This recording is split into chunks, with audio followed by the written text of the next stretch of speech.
afternoon, Your Honor. Good afternoon. Okay. On the record, Judge? Yes, On the record. you all could be seated.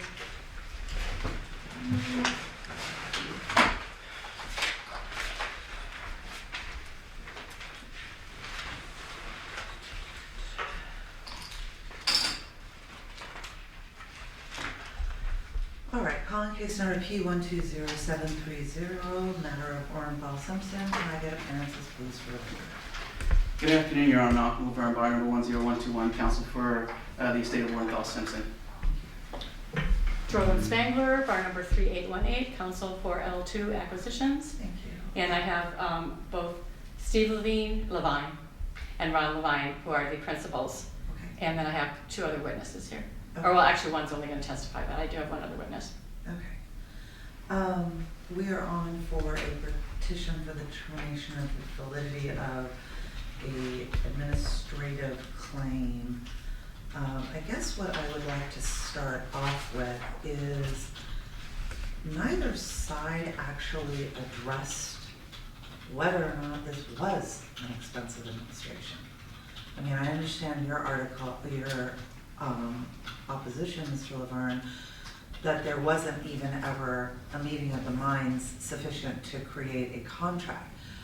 But I think that we need to decide at the end of the day, if the court were to decide that there was a sufficient meeting of the minds to constitute a contract, then is it even an expensive administration? Because at the end of the day, if it's not an expensive administration, then it comes down to being a creditor's claim, and there's not enough money in this estate with who the other creditors are that received judgments during Mr. Simpson's lifetime to even pay this. Correct. May I approach? Why did Because- you approach? Because they were doing fancy things, and I'm thinking that these fancy cameras probably want me up here, but if you want me here, Your Honor, since it's your courtroom, I'll stay right here. I thought you meant, when you say approach, that you... Oh, meant- not approach the bench. Permission to just come to the That's election, fine. not permission to approach that way. I apologize. Which approach? No, Your Honor, I actually did address that in my opposition and counter motion. I believe it was the very first thing. And the reason the court probably is that I didn't offer much into it other than I've done a bunch of research to see whether this is expenses of claims, because some things are pretty obvious. I call these tier 1 through tier 9 because of just the categories. And so the only thing I said is I couldn't find anything that says where's this failed auction agreement, no matter what the merits of it are, where's that land? And I go through and I look, and I'm like, I think that even though you may find some, we dispute it obviously, but let's just assume you did find some merits to their claims. They're a tier 9 creditor, Your Honor. And they go, I mean, Goldman is 8, IRS, they're up in there as well. And, we all know all the different tiers and where it's at. But this is something that's straightforward tier 9 expenses. And you're, as a practical matter, Your Honor, because I'm getting to know that you're pretty practical about things, that yes, if they're in tier 9, what's the point? I mean, I guess they could file and do some pro rata or whatever it is. But if they're tier 9, they're tier 9. And there's not much. And when you have an estate that, I think I've done pretty good so far. We may be able to get it up to maybe close to 7 figures, but I mean, that's me turning water into wine, Your Honor, what I've done so far. But we're not going to go very far. And if you have a claim that's already on the record for $117 million, which is Goldman's claim, and we've worked that out. It hasn't been put before you. We've worked that out. It's going to be around $80 million due to some procedural snafus from the attorneys. But even $80 million, $8 million wipes out things. So it just makes it a little difficult. So as a practical matter, Your Honor, if they're going to be categorized as a tier 9, and that's what I'm asking the court, that's at least what I argued in my pleadings. If they're a tier 9 creditor, I didn't presume to judge what you would do with that. My only position is it should just be in tier 9, no matter what goes on the merits of this case right now. That's all. Well, and I understood what your argument was, is that you were arguing that they're a tier 9. My point is, no, you didn't go into a lot, and there wasn't a lot of briefing done by either side as to whether or not this could be categorized as an expense of administration. I did do a little bit of quick research myself, and it says that under Nevada law, expenses of administration are defined as funeral expenses and costs actually and properly incurred by a personal representative in administering an estate. This includes expenses for maintaining or preserving the estate's assets, fees for the personal representative, and fees for any attorney or consultant retained by the personal representative. That's under NRS 132.135. Similarly, NRS 150.010 provides that a personal representative is entitled to all necessary expenses in the administration and settlement of the estate, as well as fees for their services as provided by law under NRS 150.010. Attorney's fees are also considered administrative expenses and must be reasonable and approved by the court. In Hibernia Bank versus U.S., the court emphasized that administration expenses must be essential to the settlement of the estate and the transfer of property to beneficiaries. Expenses incurred for the individual benefit of the heirs or legatees are not considered administration expenses. Expenses incurred in selling estate property to pay debts, taxes, or administrative costs, such as brokerage fees, are deductible as administration expenses. That's out of a case called In Re Estate of Jocelyn, 500 F. 2nd, 382. It's a 1974 case.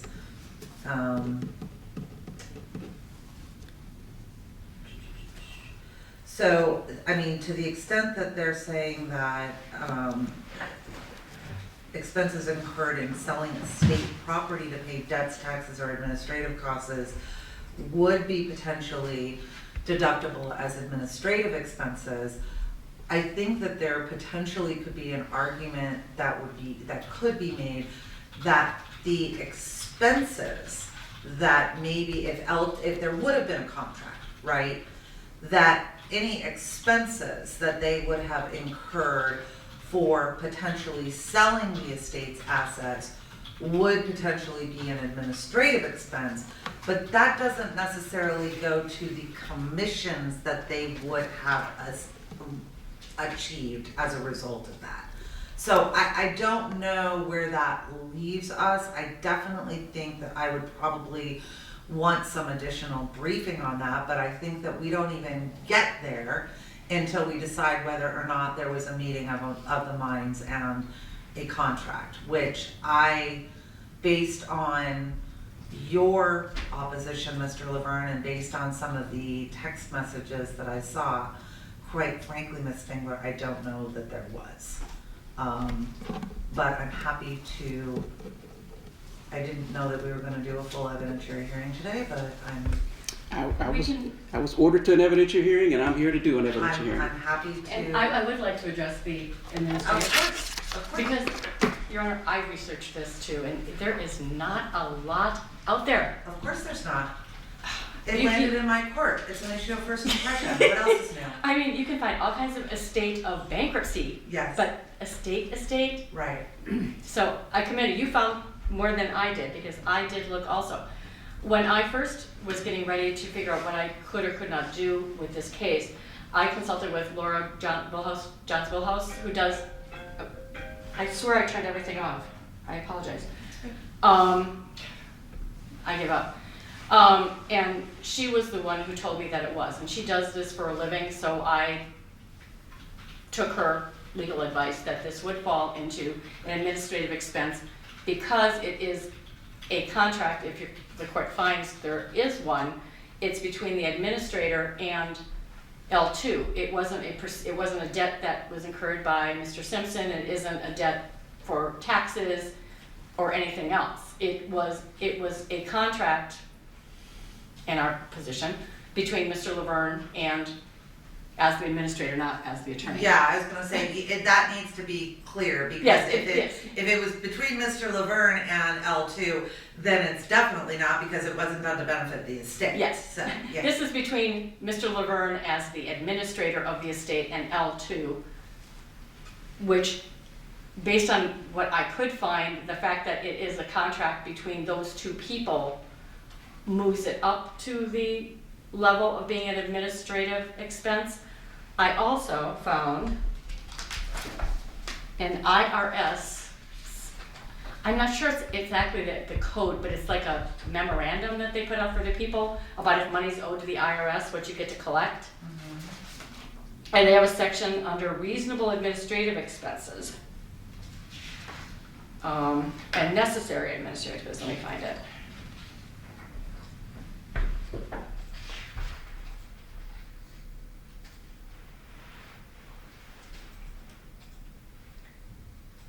The expenses of selling assets are allowable if the sale is necessary to pay the decedent's debts, the expenses of administration or taxes, or to preserve the estate or carry out distribution. That's what they That's kind of what I found too, on Right. that one case that I said. Yeah, there is not.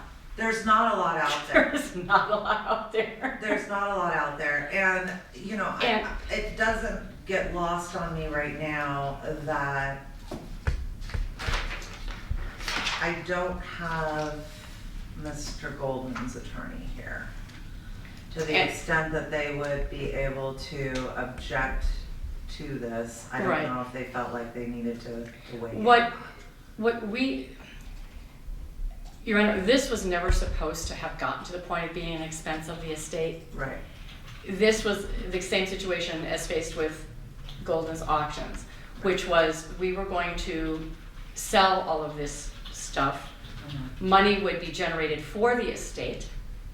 10% was gonna go to Shade Tree, 10% of our commission was gonna go to Shade Tree, and that would have included the items from the OG estate plus some additional items that we were gonna have in the auction, same as Golden's. Golden's had 1,000 lots, and there was only a percentage of those that were actually the OJ items. So this was supposed to be a money maker for the estate, not an expense for the estate. Right. Unfortunately, we are where we are. And what we have proposed, and Mr. Laverne is opposed to, is that I understand that the expenses like that we paid, like the $39,000 or $40,000 that we paid may fall under a different category than the other expenses, but we would like to sell the stuff that's left. I mean, they're gonna have to do something with it, and we would still give, you know, the 10% to Shade Tree. We could no longer do a live auction. We were gonna be at the Treasure Island Super Bowl weekend. We were gonna be on the marquee. I mean, it was a whole different scenario, you know, than it is now. Because there's not as much stuff left. There may be a few $100,000 left, we're not really sure, depending on how you value it, you know, and type of advertising and stuff you do. But I mean, our solution is just put us back where we were, let us sell the stuff, generate money for the estate, and we all go home. I know Mr. Laverne is opposed to that because he does not like my client, which he told me. So I understand that, and I understand his reasoning. But it still is a solution, because I do think there's no reason in the world my client would have done all the things that it did and exchanged contracts if there wasn't a deal. To me, it just would be mind-boggling that Mr. Laverne would have allowed them to do all those things if there wasn't a deal. And then he didn't, as they call it, ghost them until after we got him the inventory list, which nobody had done an inventory. And all of a sudden we had an inventory, and we had photos, we had all this stuff, and all of a sudden he stops communicating with us. He never once said, stop what you're doing. He never said, don't run that ad. He never said, don't come back out here. He never said, don't rent the ballroom at the Treasure Island or anywhere else, because they tried, unbeknownst to them, they tried to get it at the Palace Station, which obviously did not go over well because of the OJ connection. But they did have the Treasure Island on Super Bowl weekend. So this was going to be an event. They were going to, the original Heisman Trophy guy from Reno was going to bring that in. They were trying to get the Bronco. I mean, this was going to be a fundraiser for Shade Tree and a big event, which we believe would have raised more money than Well, you keep Goldman. on saying Shade Tree. How are they involved? We had already told, my clients advised me that they had told Mr. Laverne that we were going to be working with a shelter because of, let's face it, Mr. Simpson's reputation is not necessarily the best. He's famous and infamous at the same time. And they presented, I forget who actually did it, presented to Mr. Laverne that they had given money to charity in the past, St. Jude's and the Michael Jordan Foundation, that in order to generate interest and to help allay or smooth over some of the rough edges for Mr. Simpson would be to find a charity that they could donate 10% of the proceeds to. I don't think they ever discussed the percentage with him.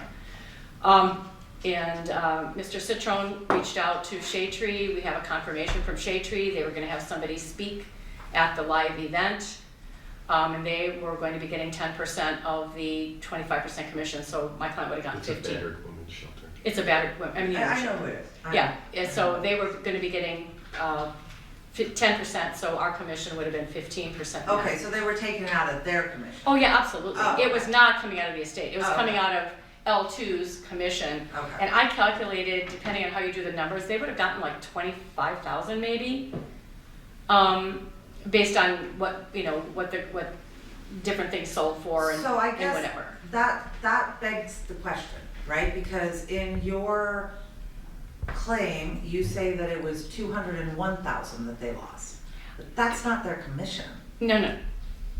Well, yeah, actually, the commission, if you go off the Golden's number, our commission would have been 81,000 at 25%, plus we get a buyer's premium. The buyer's premium, he paid 22% to the other auction company. The buyer's premium is paid by the buyer. It does not come out of the estate's money. So we were out the commission plus the buyer's premium of 20. Who pays the buyer's premium? The buyer. I bid on this item for $100 and there's a 20% buyer's premium. And that comes from the buyer. And that helps cover the expenses of putting on the auctions. So it is no expense to the estate at all, and Mr. Laverne paid 22% to Golden's auctions. Okay. So that's where the number gets increased by that.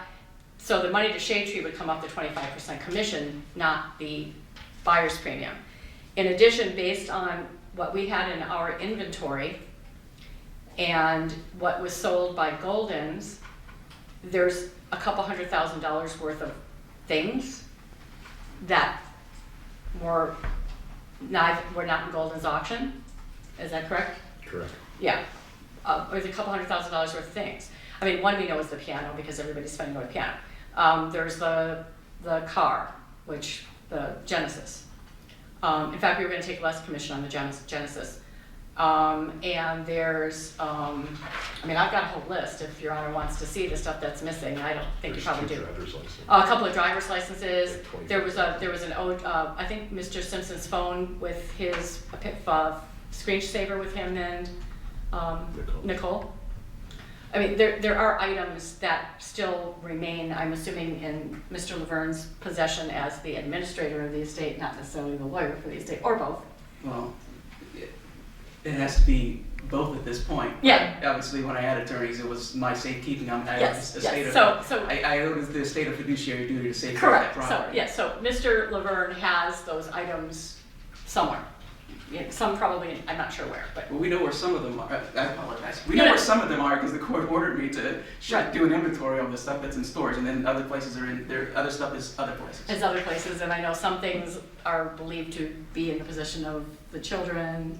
I think there's a few things.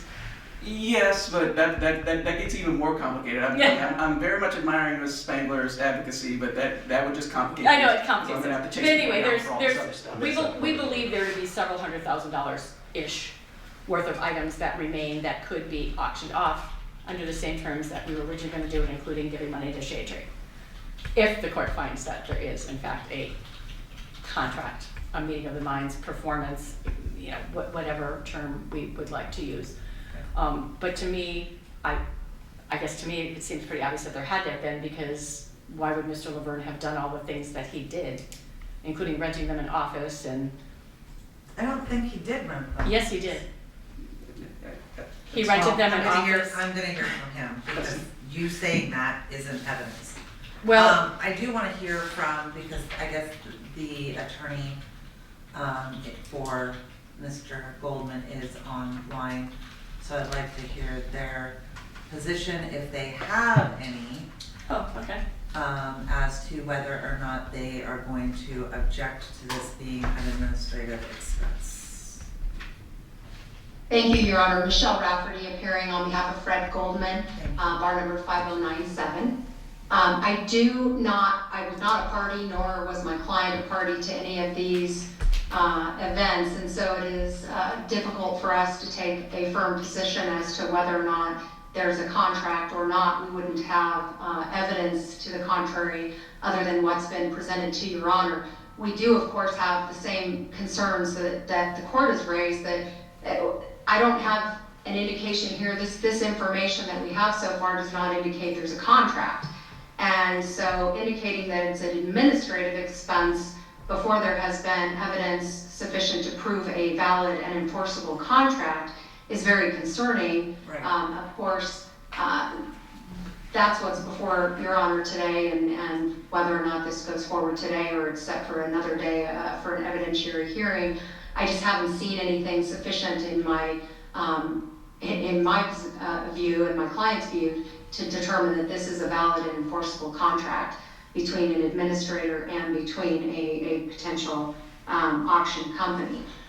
So in that regard, I think simply by mere fact of counsel for L2's position that all of these things, her client undertook all of these various actions, that very well may be, but it doesn't mean that that was evidence that there was a valid and enforceable contract. The fact that they decided to do a number of things in order to facilitate a future contract may very well be the case, or in order to put themselves in a position that that the executor in this case, Mr. Laverne, would have wanted to enter into a contract is very different than an actual contract.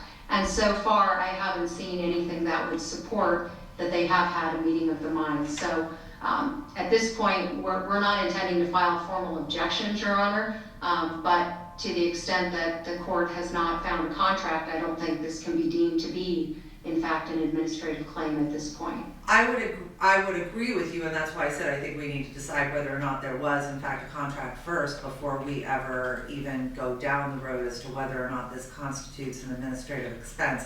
My question was more a hypothetical, Ms. Rafferty, if you will, of if I were to find, because I'm going to take evidence today and I'm probably going to take it under advisement and issue a written opinion, but if I were to find that there was, in fact, a contract, were you all going to be filing an objection as to the character of that contract and to whether or not it constituted a creditor's claim against the estate versus an administrative expense?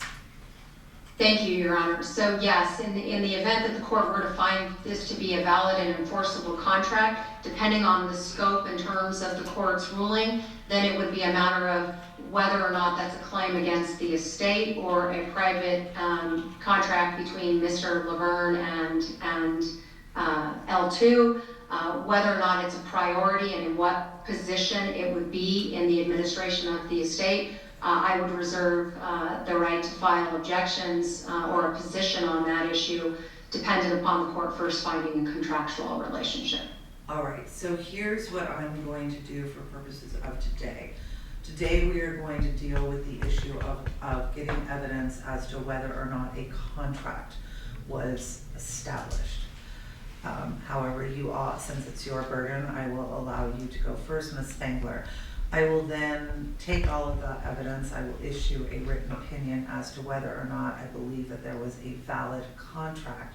And if I do find that there is, in fact, a valid contract, then I will ask for supplemental briefing on the characterization of that contract as to whether it constitutes an administrative expense and or whether or not it constitutes a creditor's claim. And it might be bifurcated. It might be that a portion of, if the court were to find that there was a contract, it might be that the consultant fee that would have been earned by L2 might be looked at as a valid administrative expense, but amounts that were, or I should say, let me backtrack, amounts that they incurred in selling the assets of the estate. So renting Treasure Island, doing the advertisement, things of that nature might constitute an administrative expense, whereas their actual commission that they would have earned might be classified as a creditor's claim. I don't know right now as we're sitting here. But there's that potentiality I could see as being, because obviously if they're acting as auctioneers and appraisers and they are selling for the benefit of the estate, that could potentially be looked at as an administrative expense, whereas the money that they actually make would potentially not be and might be constituted as a creditor's claim. I don't have enough briefing and enough case law in front of me right now to even decide that issue, and neither side has actively briefed that. So I think we need to make the decision first as to whether or not there is in fact a valid contract, and then we'll go down the other road. Yeah, just for the record, Your Honor, if there was case law there to brief, I would have briefed it for you. I came close with some case, an Illinois case, which was some state v. Funk versus IRS, and I didn't cite it because you found a better case actually than I did, but it's not for lack of trying. I just pulled the case up when I was doing the research, is that it is a dearth. Dearth is still a term that you can use in law, right? It's dearth. It is dearth in terms dearth of what's going versus on. plethora. Yes, I would agree with you. And you know, it doesn't help that we're also in the state of Nevada where there's a dearth of case law as a general proposition. So I've had a couple of probate cases that have been issues of first impression, so this might be another one. But let's cross that bridge if and when we necessarily need to get to it. So at this point, I will go ahead and Ms. Bengry, you can call your first witness.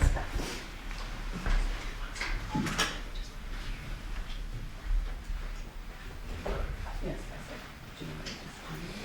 And also, can you put, unless we're going to use online. Sure. If I put this down, are we good? That's my fault anyway, Your Honor, because I just wanted to make sure it worked.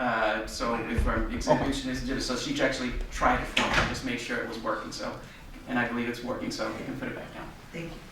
It's like you're sitting with flowers in front of you, and you're like, Sorry. especially as a short person, I'm like, all right. I would call as my first witness Mr. Ron Levine. Okay. And where is, Here, just follow me. over there. Thank you. Sir, watch your step. Face the clerk and then standing and raise your right hand, please. You do solemnly swear the testimony you are about to give in this action shall be the truth, the whole truth, and nothing but the truth, so help you God? I do. State and spell your first and last name for the record, sir. Ronald Levine, Levine. Okay. You may be seated. Thank you. Ms. Bengry, go ahead when you're ready. Okay. Go up here. Might be easier.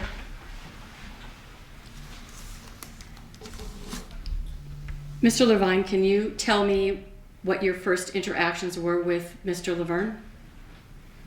Yes, after initially, we sent a solicitation letter to Mr. Levine after we had heard about the O.J. Simpson auction, because we felt we could provide a good service, a fiduciary service to get the most money for the estate. That's what we do for a living. So we sent a letter to Mr. Levine, which he responded to by a phone call to me. We briefly had a conversation. I preferred and suggested that we meet in person. He agreed. I flew out to Las Vegas. We made an appointment to meet at his office. We did that downtown Las Vegas. And that's my initial contact. We had a meeting at that point to discuss our involvement in the auction. And at the meeting in Mr. Laverne's office, did he have some items there for you to look at? He did. He had about a half a dozen items. He certainly didn't have the scope of the whole auction, but he had a cell phone, a couple driver's license, I recall, and some other items that certainly piqued our interest in the kinds of things that may be included in a O.J. Simpson estate auction. At a certain point, did you get and we have Steve Levine and they are not related. Did you get Steve Levine on the phone? I did, because quite honestly, Steve is much more experienced in these kinds of valuations and experienced in auctions than I am. Just to be clear, Your Honor, my background is marketing and advertising. And upon that, we had a three-way call, speaker phone, and I actually had sent pictures of the items that Mr. Laverne had given me to Steve so he could see what we were talking about. And we all agreed. At that point, I recall Mr. Laverne said he was looking for some other items that he thought the children might have, alluding to certain things such as the Heisman Trophy and things of that nature we even thought would be more of value in an auction. So we had a conversation extensively about the kinds of things that might be included in an auction. At which point I tried to give him a background on what L2 did, what we have successfully done in the way of auctions, and communicate that we could do a very good job in this case. However, it was Steve's concern that we really needed to know what we were dealing with, because we did not in any way, shape, or form have a total understanding of the number of items or what they actually were. So Mr. Laverne and I and Steve agreed that we have to get a list of inventory to find out how to proceed best with the auction. And he, at that point, we culminated the meeting, we were done with the meeting, we shook hands, and the agreement was that we would get the opportunity to go through the items. At the meeting in his office, Mr. Laverne said he had several storage lockers full of items. And I said we needed to go through that, and Steve agreed. And that is where we left it. We shook hands, and the idea was to move forward in getting an opportunity to go out and make an inventory. At that meeting, did you discuss the charity idea? It was my idea, frankly. I was from day one when I'd heard about the auction, my concern was always about O.J. Simpson's reputation. I, as a buyer, had thought to myself, would I ever want to purchase any of his items, and how to get past that negativity. And it was my idea actually to create a portion of the proceeds to go to a women's battered charity of some sort. We didn't know which one at that point it would be. But I felt at that point it would be a good marketing idea. It would soften the idea of O.J. Simpson's reputation. And Mr. Laverne agreed with that. He thought it was a very, very good idea to go that direction.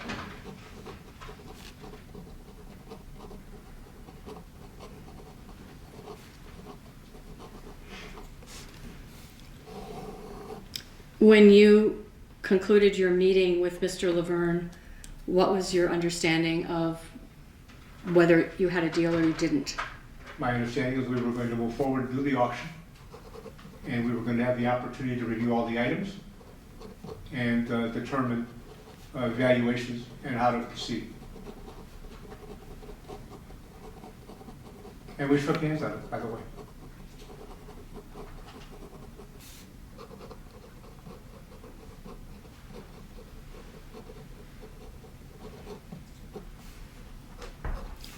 After that first interaction with Mr. Laverne in his office, did you have any more dealings personally with him? I did not.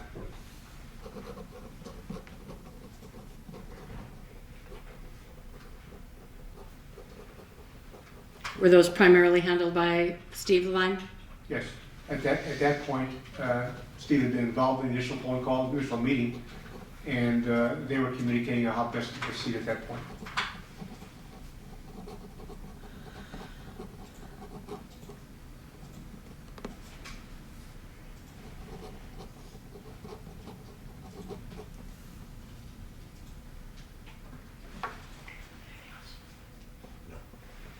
I don't think I have any other questions for Ron Levine. Okay. Mr. Laverne?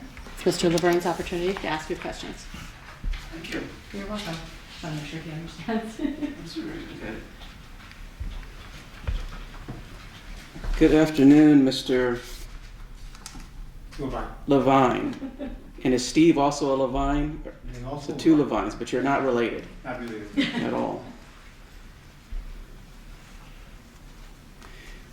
I want to talk to you a second about the actual entity L2 Acquisitions LLC. Can you tell me a little about L2 Acquisitions LLC?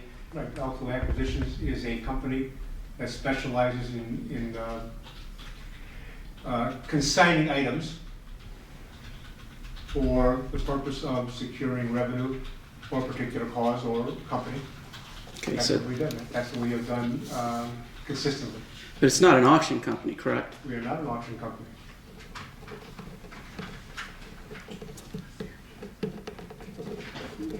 Because to be an auction company, you need a business license, correct?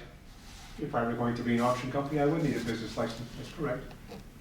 And you also require permits to conduct in-person auctions, correct? If I were creating my own auctions, I would assume that'd be correct. And we're talking about, we're talking about L2 Acquisitions would have to do that, right? If I were going to run my own auction under L2 platform, Yes. In-person auctions. You need permits to conduct an in-person auction, correct? you can secure permits to get those. I mean, that's something we could do.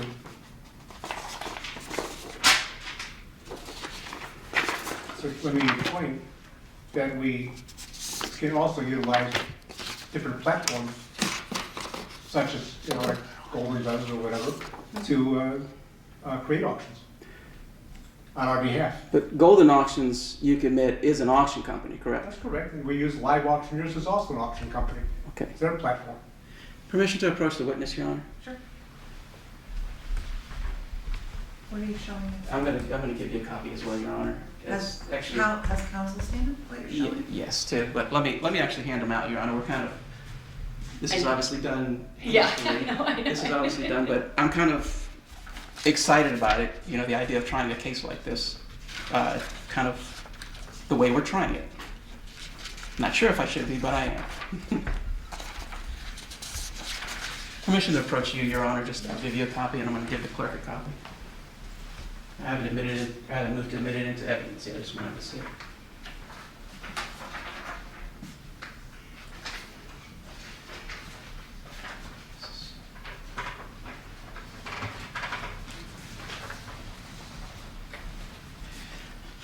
And this is, Your Honor, this is where I'm going to have to ask for your advice. This is the estate of O.J. Simpson, as you're aware. It's very easy in A cases and D cases and all the other cases. The plaintiffs are exhibits 1, 2, 3, 4. The defendants are A, B, C, D. This is an administrative claim action. Which do you want me to be?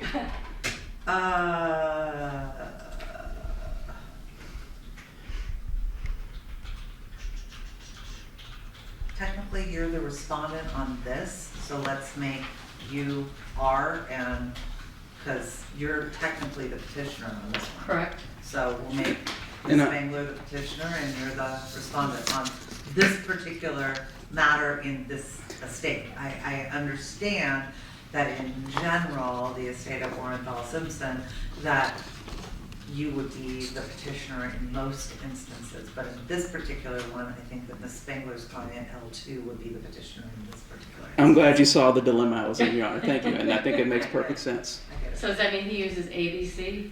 Correct. I'm going to use ABC. That's Yes. just being sure I'm clear. Yes. I'm showing you, Mr. Levine, what I believe I may introduce as Respondent's Exhibit A. Do you recognize that document? No, I have the document. Oh, I apologize. Between handing over one out, I didn't give you one. But now I'm out. If Ms. Spangler would be so nice, because I know she has a copy of this, if she'd be so nice as to hand me mine back, that'd be great. I would be happy to. I know I kept counting how many copies I was going to need. Of course, I recognize the document. Is your testimony, your testimony was, of course, you recognize the document? I do recognize the document. What is that document? This is a solicitation to you to do a auction and for the benefit of O.J. Simpson's estate. Okay, and when did you send this? When was it sent? Yes. It was in August of '24. Okay. Did you make certain representations in that letter? As to what we've done in the past? Correct. Yes. Did you say that you've been in business for nearly 40 years? Did you say that in there? I said that we were 40 years doing these kinds of items, not necessarily in investment classics. Okay, and you're saying that at the top of it, it says investment classics, correct? That is correct. Can you tell the judge and me who investment I'm more than classics happy. is? Investment classics, I am the principal of investment classics, okay? We are, Investment Classics is a company that buys and sells our own inventory at auction. The differentiation is, for L2 acquisitions, we acquire items on consignment. We don't buy and physically take possession or buy them for our own possession and sell them at our own for our own profit. We represent those items in an auction platform. And you said that you're the principal of Investment Classics. Is Investment Classics a doing business as entity? Is it an It's LLC? an LLC, And where is it an LLC? Illinois. It's in Illinois. I need you guys to not, I know you're probably anticipating what his question is going to be. Okay. I need you guys to take a breather as you're answering so that my Sure. recorder can make a clear record, okay? Thank you very much. Go ahead. I apologize. I think maybe I should have said something about that earlier before the judge had to. And this Investment Classics, on this document, this solicitation letter, is there anywhere where L2 Acquisitions LLC is mentioned? At this point, no, there is no mention. Okay. And you, at what point did you tell me that there was even an entity At that, your office, and on a phone call, and Sir, and a business sir. card I gave you. You have to let him You finish. have to let him finish the I'm sorry, question. I'm sorry, go ahead. at what point did you tell me that an entity named L2 Acquisitions LLC existed? Our initial phone call. Okay. You keep saying you're a principal. Is that correct? Of Investment Classics, yes, and L2, yes. Well, let's go to L2. Let's go to L2 then, the actual entity trying to get money from the estate. I understand. At some point, I must have become aware of L2 Acquisitions LLC, correct? Yes, Okay. L2 Acquisitions does not have 40 years of experience, correct? I don't allude to that, and nowhere do I allude to 4 years of experience with L2 acquisitions, that would be correct. Okay. L2 Acquisitions doesn't have 40 years of experience in doing Never stated anything. that we did. I need you to stop. I'm sorry. Go ahead. L2 Acquisitions does not have 40 years of experience of doing anything, correct? Yes, we do that. Can we go to page 2 of the letter? Of the document that is Respondent's Proposed Exhibit A?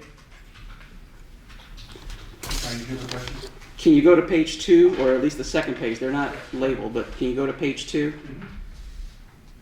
Did you see the second line where you put in a bold? Can you read that to the judge?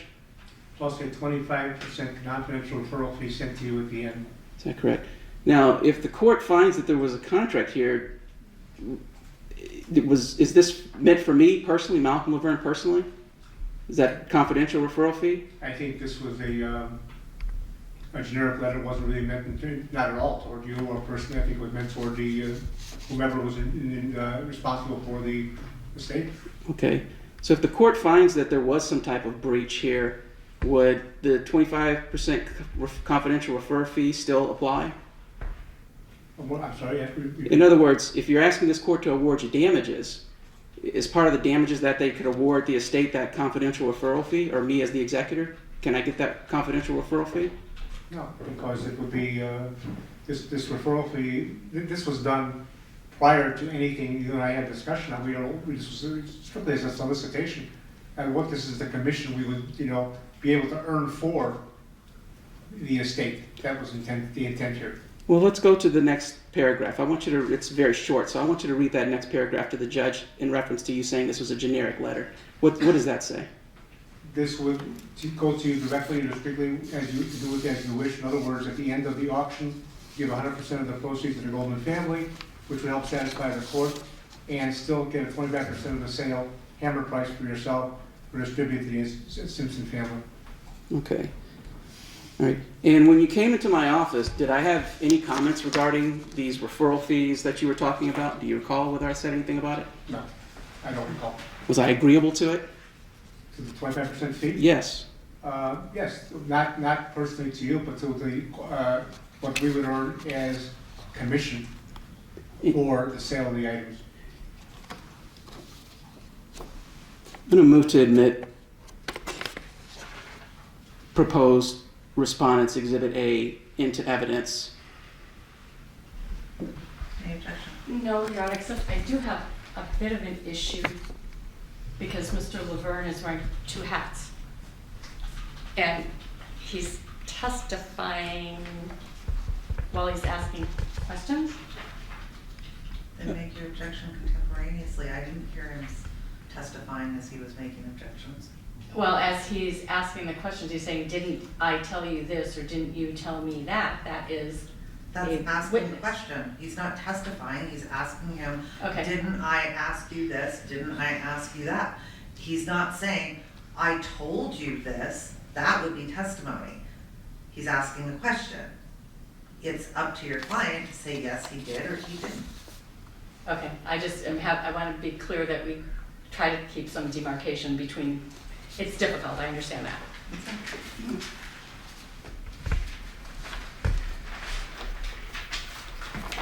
Any objection as to the admission of this letter?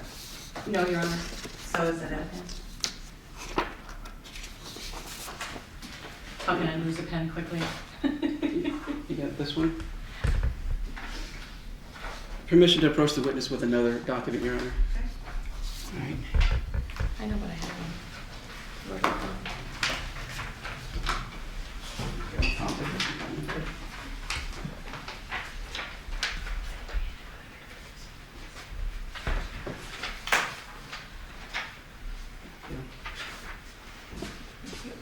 Thank you, Your Honor.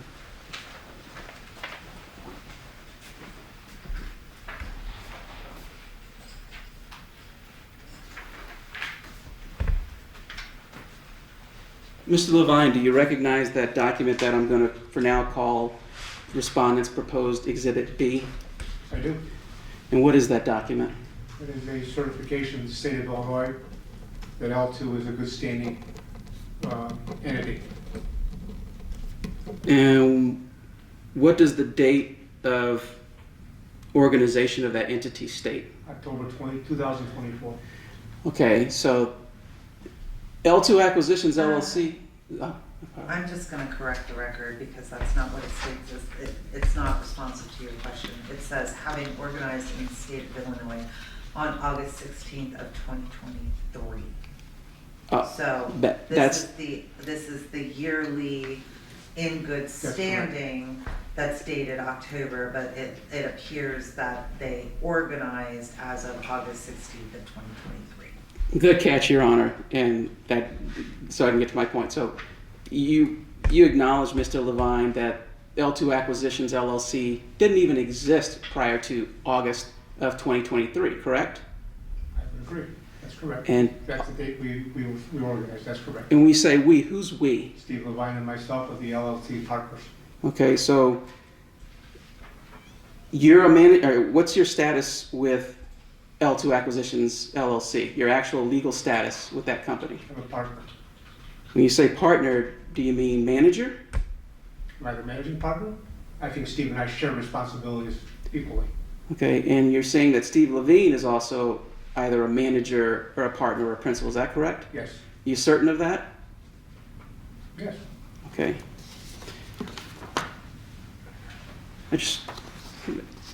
If I showed you a document that may help you refresh your recollection as to who the managers of L2 Acquisitions LLC is, would that help you understand who actually are legal owners and legally interested in L2 Acquisitions LLC?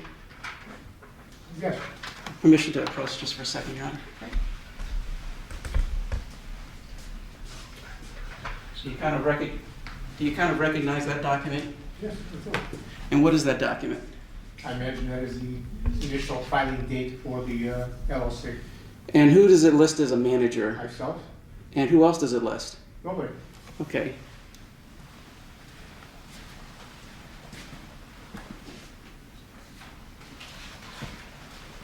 So your testimony under oath still is that Steve Levine is a manager or has some legally cognizable interest in L2 Acquisitions LLC? Steve and I entered in L2 Acquisitions as a partnership together from day one.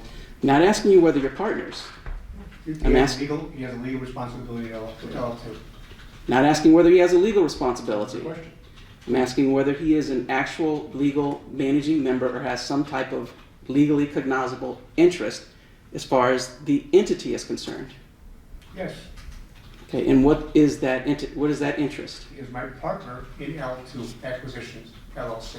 But he's not a manager of it, correct? He's a partner. Do you understand that there is no such thing as a partner in an LLC? That LLCs are governed by managers or managing members? Do you understand that? I understand you, right? And I would then rephrase it and say, in my mind, he's a managing member, the same as I am. All right. Steve Levine is here, so I'll move on from that. I'll ask him, I presume he's going to testify. Maybe I'll be wrong, but I'll ask him more questions Right. about that. And you said that I showed you some items. Is that correct? Yes, All right. And you said that I shook hands with you, correct? yes. So, Yeah. from the date of that very first meeting, are you telling this judge that there was a contract on that date? I believe there was a contract. I left the office believing we had a contract. Okay. And was it the handshake that convinced you? Yes. And our conversation.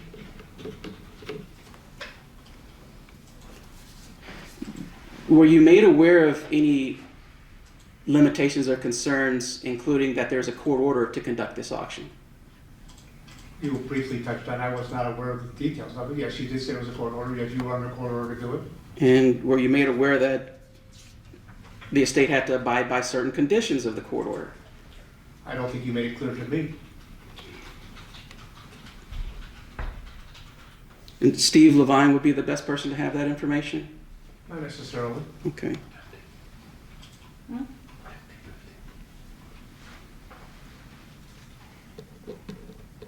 But at that initial meeting, you were the only in-person at that meeting, correct? And you didn't just come to Vegas to see me, correct? I'm sorry. You did not come to Vegas just to see me, correct? That's correct. You had other things you were doing, correct? That is correct. That just happened to be a convenient time for you to come see me, correct? Worked out for both of us. I never asked you to come to Vegas to deal with OJ's estate, correct? Yes. I never said you need to do this if you want to get this work, correct? Yes. Objection, Your Honor, that is testifying. He asked him, I never said this to you. That is not testimony. That is a question. Your client is perfectly capable of saying yes or no, he did not say this. And regarding this idea of OJ's reputation, did you make testimony that you were trying to soften the blow or do something about OJ's In reputation? your office, I discussed, I thought that it would be a difficult, I thought that a beneficiary to a charity would make it more acceptable for people to bid on some of OJ's items. We did have that conversation. Did you ever meet OJ Simpson in your life? Did I not? No. So it's fair to say you knew nothing about OJ Simpson other than what you got through papers and internet and TV, Yes. correct? My personal opinion. So you never heard OJ express any opinions on domestic violence, correct? No. Or him being associated with domestic violence, correct? But you did, is it made clear to you that whatever you wanted to do as far as some type of domestic violence issue, that was going to come out of your end, is that correct? That's correct. All right, I suggested it, and you thought it was a good idea. I agree. I'm a very agreeable person. Is that your testimony to this judge? I'm sorry? Is your testimony to this judge that I'm a very agreeable person? In this instance, you were agreeable. Okay. And it seems, and we'll talk to Steve Levine about it. It seems that pretty much every idea that you brought up, I was agreeable to. Is that your position? I was only privy to the one discussion we had in your office. Okay. And the rest. In that office, I suggested this and you agreed to it. Okay. So you think that a man that went on trial for double murder can have his reputation restored by you? I Is that your never position? suggested it be restored. I said it would help the public, it was my opinion, a professional opinion I was suggesting to you, would soften the idea of purchasing O.J. Simpson's items at auction. That's all it was. Well, if It you're was a in this, marketing approach. well, if you're in this industry, Mr. Levine, you also must acknowledge that there is a certain value in notoriety and infamy, correct? Yes. Okay? I'll pass the witness. Ms. Spangler, redirect.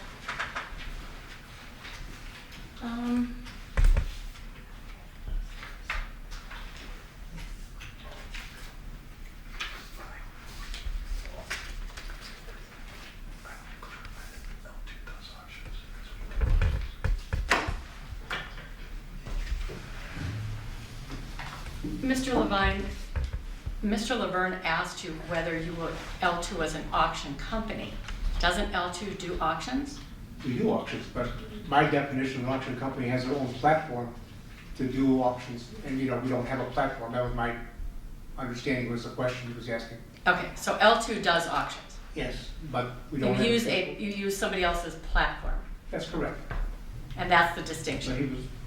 he was, answer the question, what I'm suggesting is he was going to, do we have a permit and licensing to do auctions per se? Okay? Okay, That's what he was suggesting. I think I will leave that question to be clarified by the other Mr. Levine. Okay. Right.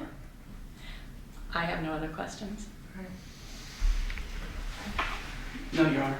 All right. You want to step down? Thank you very much. Oh, but Your Honor, I didn't move to. Oh. Your Honor, at this point, I hope he's not excused because I would like to move to admit Respondent's Exhibit B into evidence. I think I proposed it, but I didn't move to admit it You into did evidence. not move to admit it, so, No objection. okay, that's fine. I mean, I can take judicial notice of this. That's true, Your Honor, but It's from the Secretary of State, it's a publicly filed document, I could take judicial notice of it if I wanted to, but. thank you, Your Honor, but I should be moving to admit documents in a timely manner as well. Okay, That's thank fine. you. Counsel, do you need that piece of paper back? He can hand it back to me, that's fine.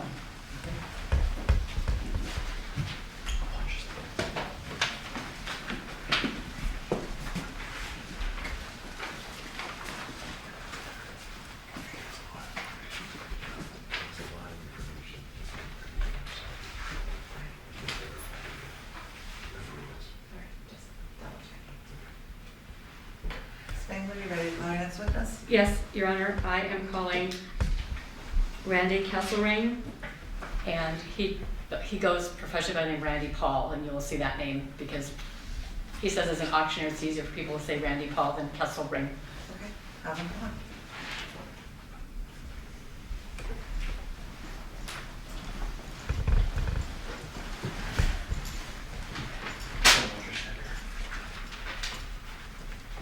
Face the clerk, remain standing, and raise your right hand, please. Face the clerk, please. You do solemnly swear the testimony you are about to give in this action shall be the truth, the whole truth, and nothing but the truth, so help you God? Yes, I do. State and spell your first and last name for the record, sir. My full name is Randall Paul Kesselring. Kesselring.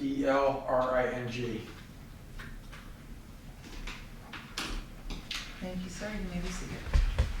Thank you. Go ahead, Ms. Spangler, when you're ready. Mr. Kesselring, what is your profession? I'm an auctioneer and appraiser. And how long have you been an auctioneer and an appraiser? Approximately. Approximately 30 plus years.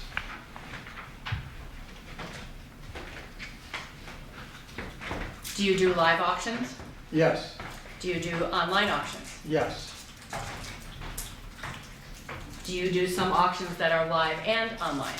yes, Was the auction that was proposed to be done with the O.J. Simpson one of these combination auctions? yes. Could you just give me a brief explanation of how that works? You have it online, you have live. How does it work?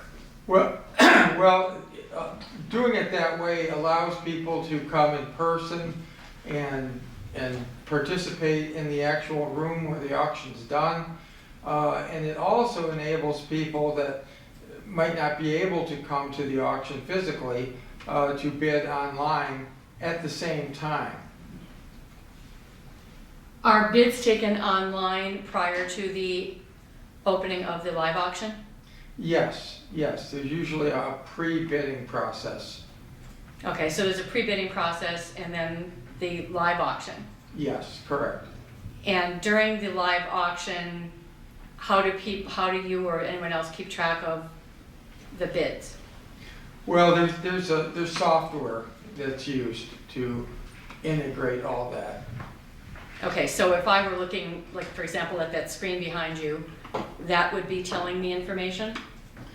If this was a live auction, it would show a picture of the item, or what would it show? Yes. Yes, there's numerous people that work in the auction. One of them is a clerk who monitors the bids that come in online. And it's integrated. There's another person whose role is a bid spotter who looks for bids in the room, and they catch those bids, yell out and alert me, and then I take it as a bid, and then it gets, the clerk logs it in on the software. Okay, so the person that is on the software is getting updates of the bids as they're coming in. Yes. And the people who are in the room are getting updates of the bids that are coming in on the phone or online because you're telling them, or it shows up on a screen? Well, both. It'll show up on a screen, and then I'll also verbalize it. I'll say, for example, I have 1,500 in the room in the back. I have 1,500. Now to the telephone, we have 1,550. Okay. That's how. Then the clerk takes all that in Okay. and updates it constantly. Okay. And then so if you're in the room or you're online, you know what the bid is. Okay. And when someone is in the room during the live auction, do they physically get to see the items? The items are there? Oh yes, yeah. The items are on display in a case, and then when it comes time for that item to be sold, we have someone that takes the item and walks it around the room. So if somebody wants to see it, they simply say, hey, bring it over, I want to see it. They hold it, put it right in front of them, they can look at it, touch it, feel it, and bid. It's a very emotional process. In your 30 plus years of experience, do live auctions generally generate more revenue than online auctions? Absolutely, without question. That's why it was such a poor decision to simply go online. It's just a real poor decision on the part of the fiduciary handling this. Your Honor, I'm going to object because it seems like he's providing expert testimony. Sustained.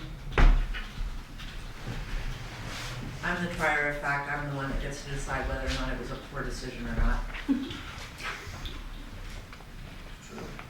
We had a jury, they'd be the ones that decided if it was a poor decision. That I would agree, Your Honor.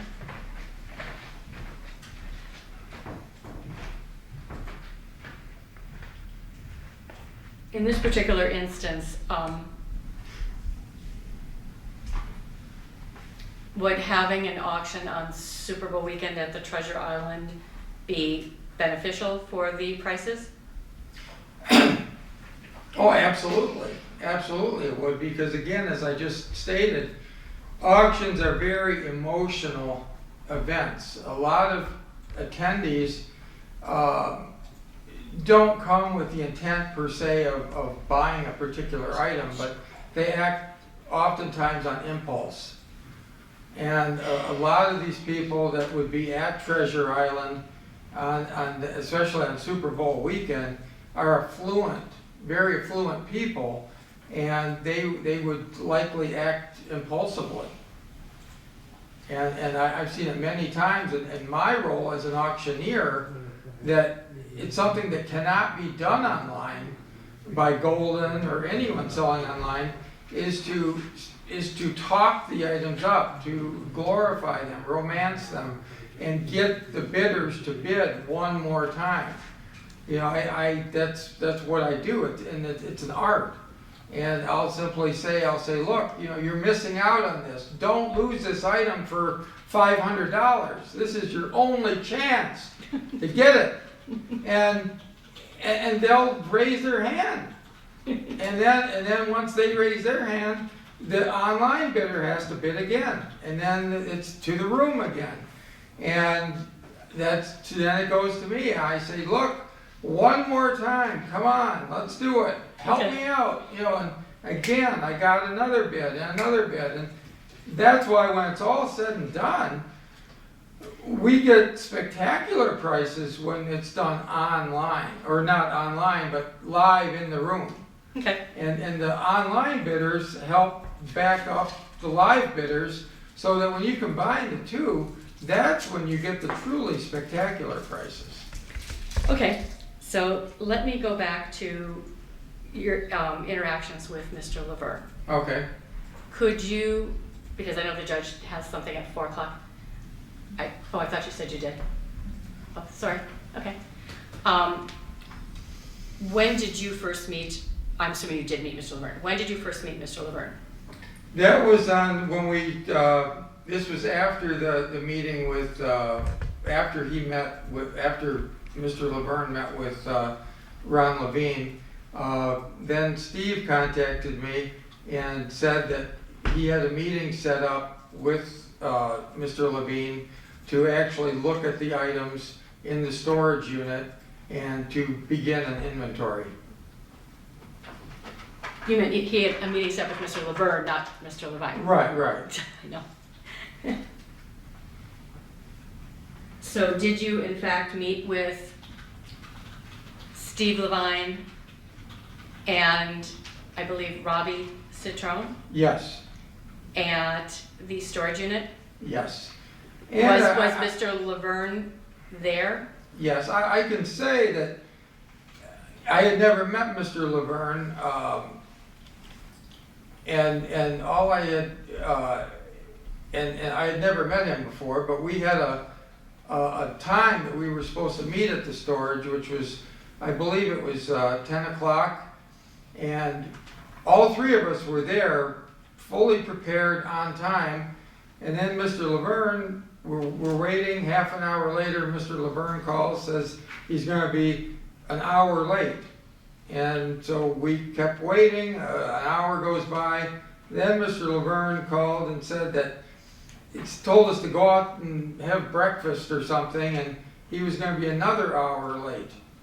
And, you know, I'm beginning to think, well, what kind of guy is Mr. Levine? Okay, let's just move on from that. So Mr. Levine was late. What happened when he got there?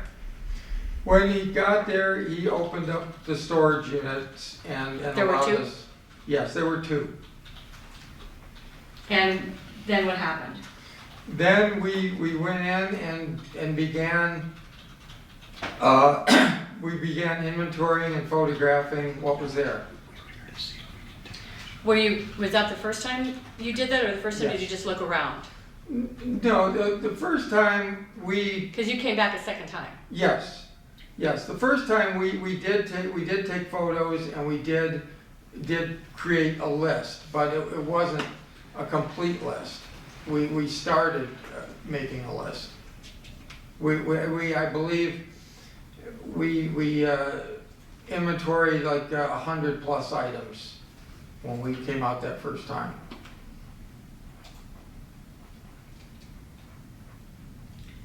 Okay. Then after that,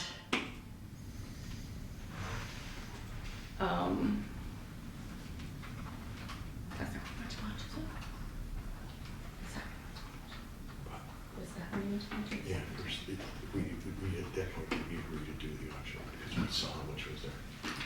I know. Is this the time we launch or the second time? No, the first time. Okay, after you left the storage unit, did you and Steve and Robbie go to lunch with Mr. Levine? Yes. And what was discussed at that lunch? Well, we discussed some of it was our understanding that we were in basic agreement that we were going to go ahead and do the auction. We felt that there was sufficient items of interest to make it worth our doing it, or me doing it, or L2 Acquisitions doing it. And what we were discussing then was some of the finer details of how what the fees would be, the expenses, like, for example, one of the more valuable items. I need him to stop Do you have to talking. stop talking? I'm sorry. If you're talking there, it's gonna pick up the mic sorry. and it interferes with the You guys- recording. Sorry about that. That's what you have pen and paper for. This is their first time doing this. so That's you know. okay, I understand, that's why I interjected, go I ahead. appreciate that. All right, so what can you, without going into all kinds of tangents here, Randy, what was discussed? What was discussed was the fine details of doing it. For example, the marketing that was going to be done, and the exact commissions. There was an automobile that was involved in the sale, and Malcolm wanted a lower commission on the vehicle, and Steve agreed to that. He also brought up the charity that he had selected, Shade Tree, and Malcolm frankly loved that idea. And anyway, they were going over the fine details of what was going to be done. Do you remember what the commission was that was discussed? They agreed to 25%. Do you remember whether it was Mr. Laverne who came up with 25%? It was Mr. Laverne, yes. He had mentioned that he was going to, because we were giving money to the charity, he had mentioned that he was going to ask the court or see if it was possible to increase the commission, and then he came back and said that it was not possible, and he could only go with 25%. That I do remember very well.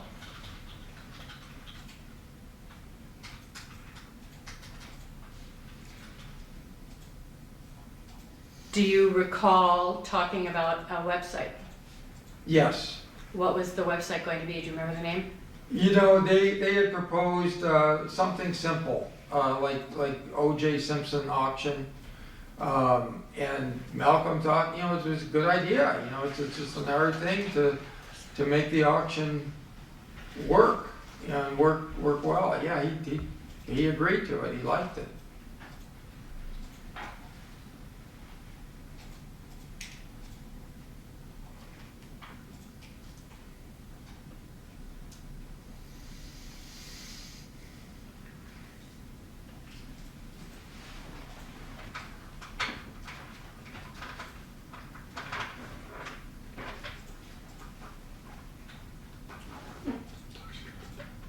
Would you recall any conversations about holding the auction at a particular location or type of location, like the Strip?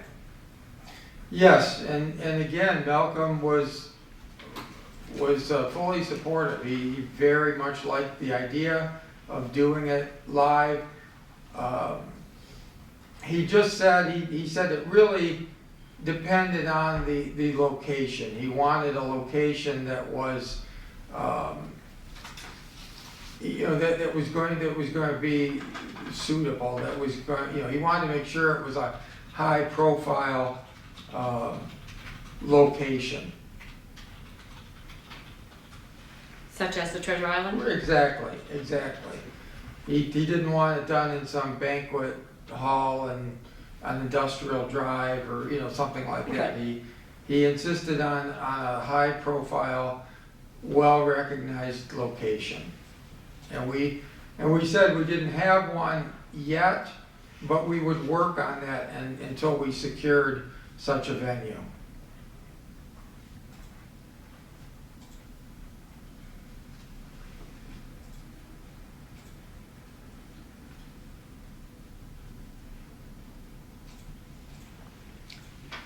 Did you, when you left that luncheon, was it your understanding that L2 was going to do the auction? Yes, there was, to me, there was no uncertainty. It was, yeah, I mean, we were all on board, all on the same page. We were, I mean, there was a complete meeting of our minds, in my opinion.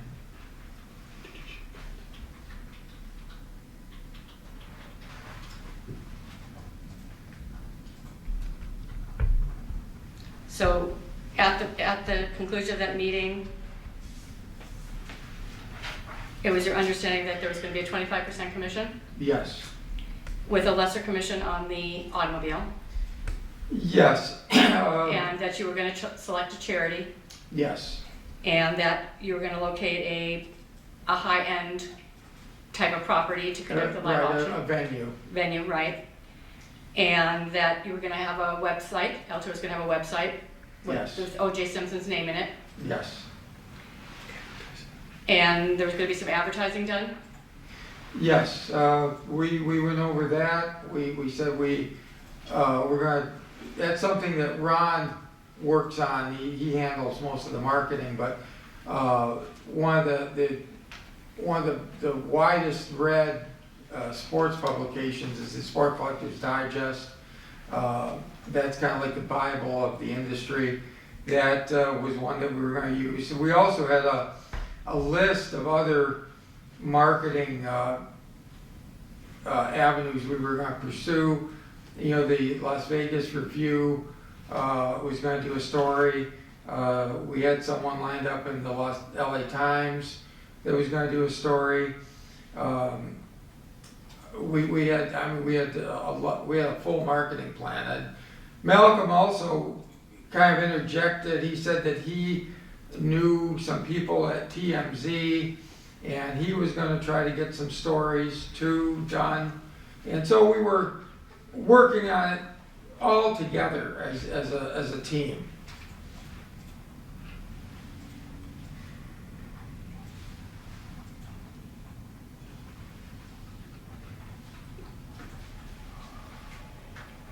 When you left that meeting, did you shake hands with Mr. Laverne? Oh yeah, we were very fully in agreement on everything.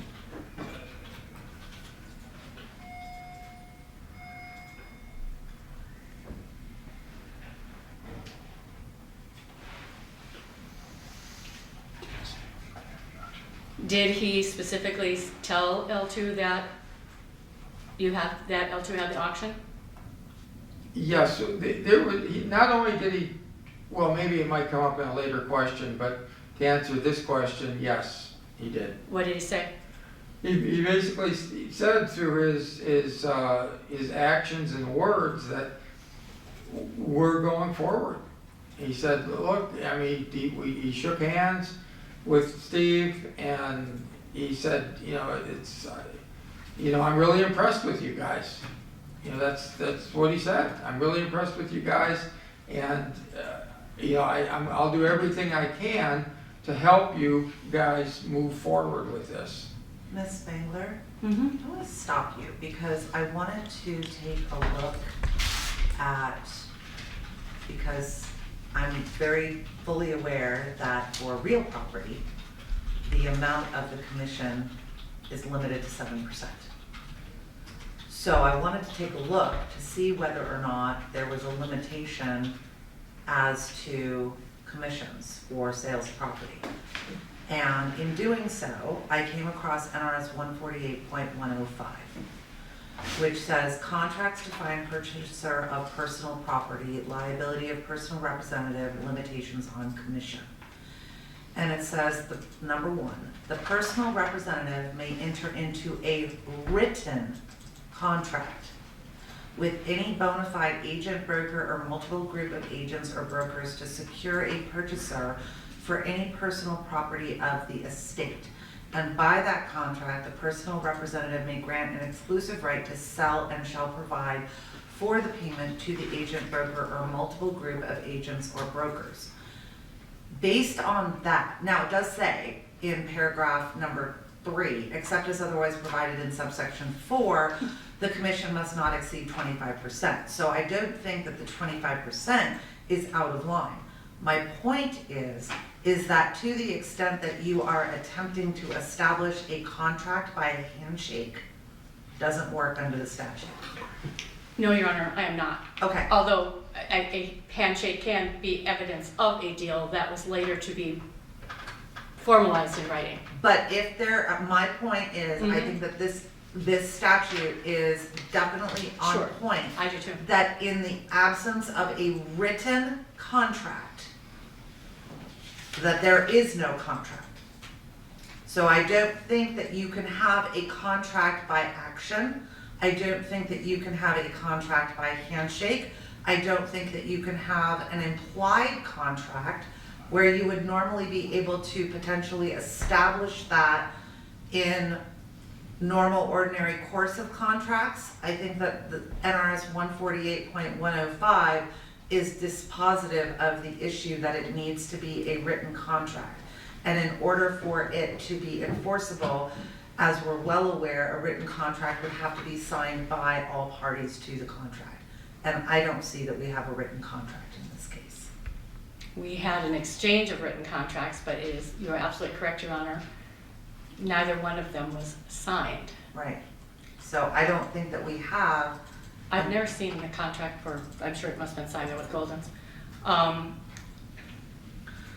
I think that 148.105, and like I said, I was fully listening to everything and pulled this up for a completely different reason. Correct. Because I was looking at it from the perspective of if there was this agreement to 25%, well, that would have potentially been void as against public policy if there was a statute on point that said that you can't have a contract for more than 20 or for 25%.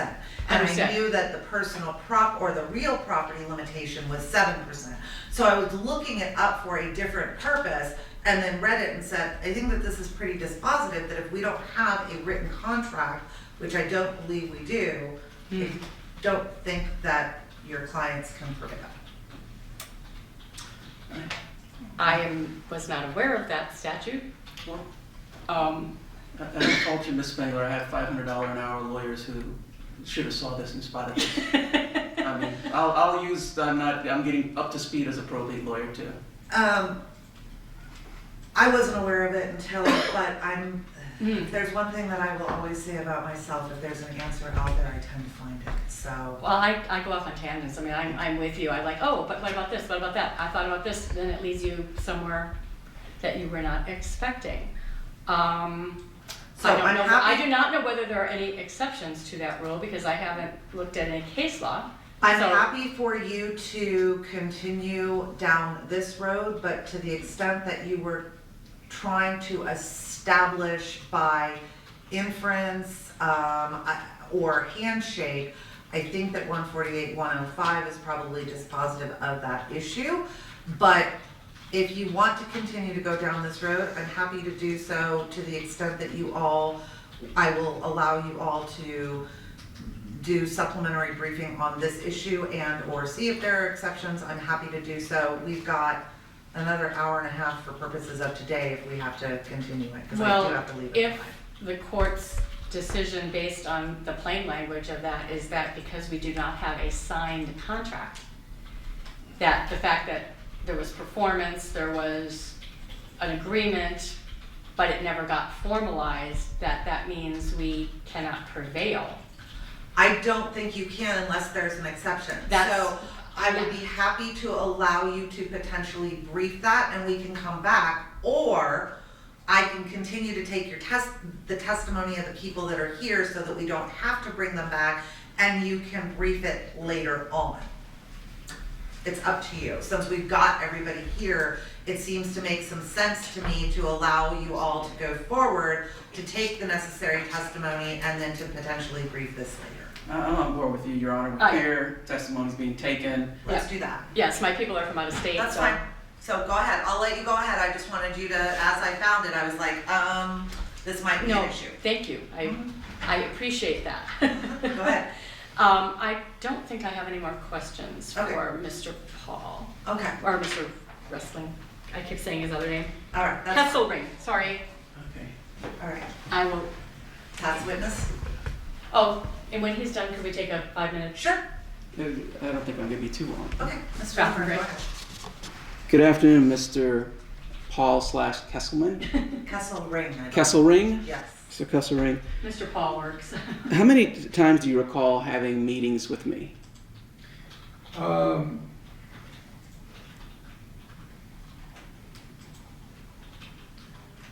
I believe 3 or 4. Okay. You testified that, essentially, I think your testimony was that you went over to a storage area where some of the Mr. Simpson's items were, and that I left you waiting for several hours. Is that your testimony? No, that's not correct. Who said that? You? No, you said that. Do you know who Janelle Jenkins is? Yes. Who's Janelle Jenkins? She's, my understanding is she's your part-time assistant. And Miss Jenkins, do you know whether Miss Jenkins controls or has any access to those storage areas? I don't know if she has exclusive access. She was there the day, at least the first day that we were there. And she was the one who let you in, correct? Yes. And she was the one who unlocked the storage units for you, correct? She unlocked them, yes. All right, and I came later, is that correct? Yes. Right. You were, there was some problem and you were late.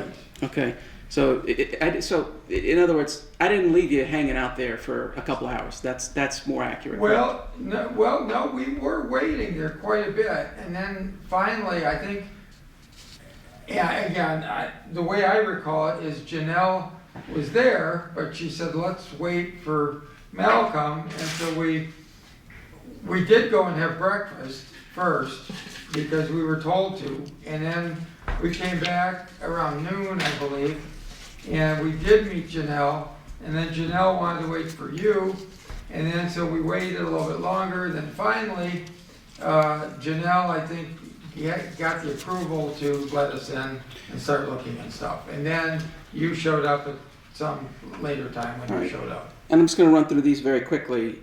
You've testified that you were going to give some money to a domestic violence shelter. Is that correct? And I agreed with it.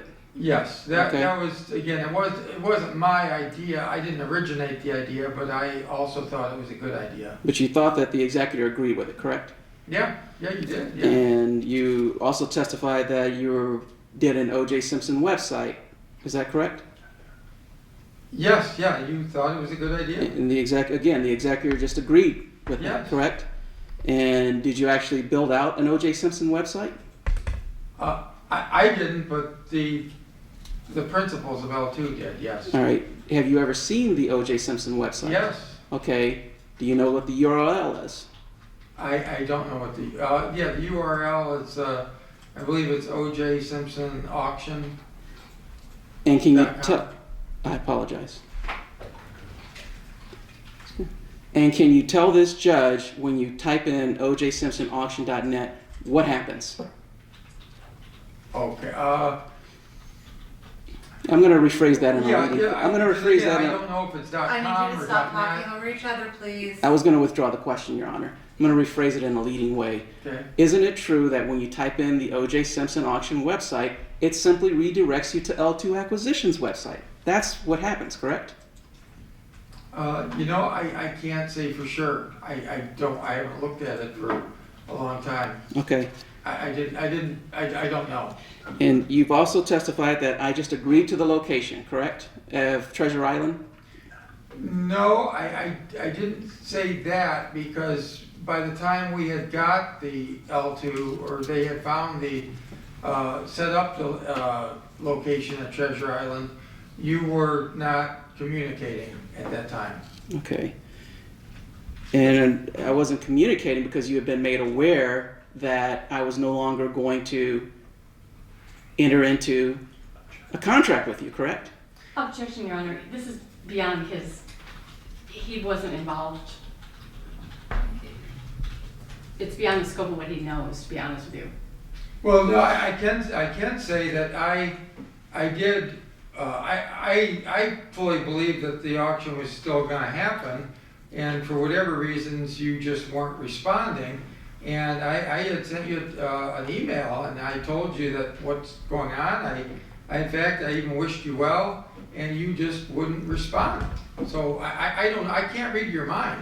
I'm good at auctioning, but I'm not good at mind reading.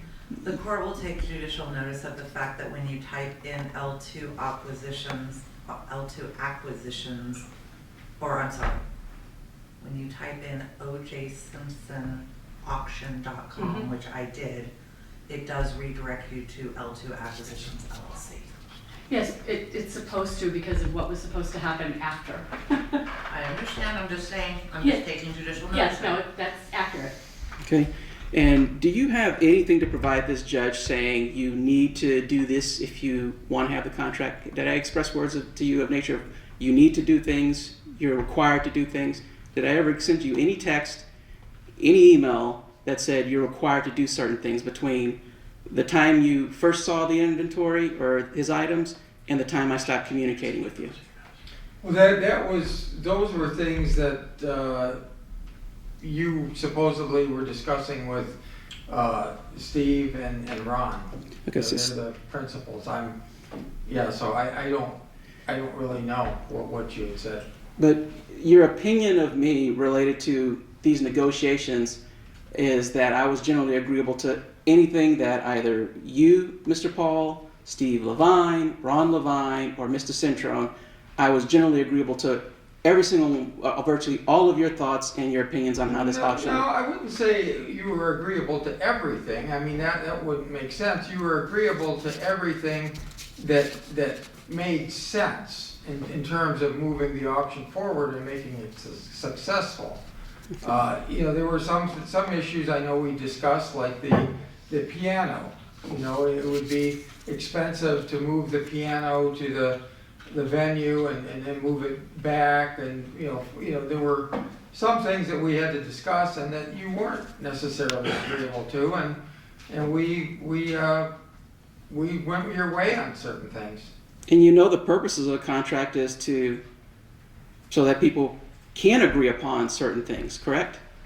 Right. Right. You and every other adult citizen in this country and probably planet have entered into contracts before, correct? Sure. All right.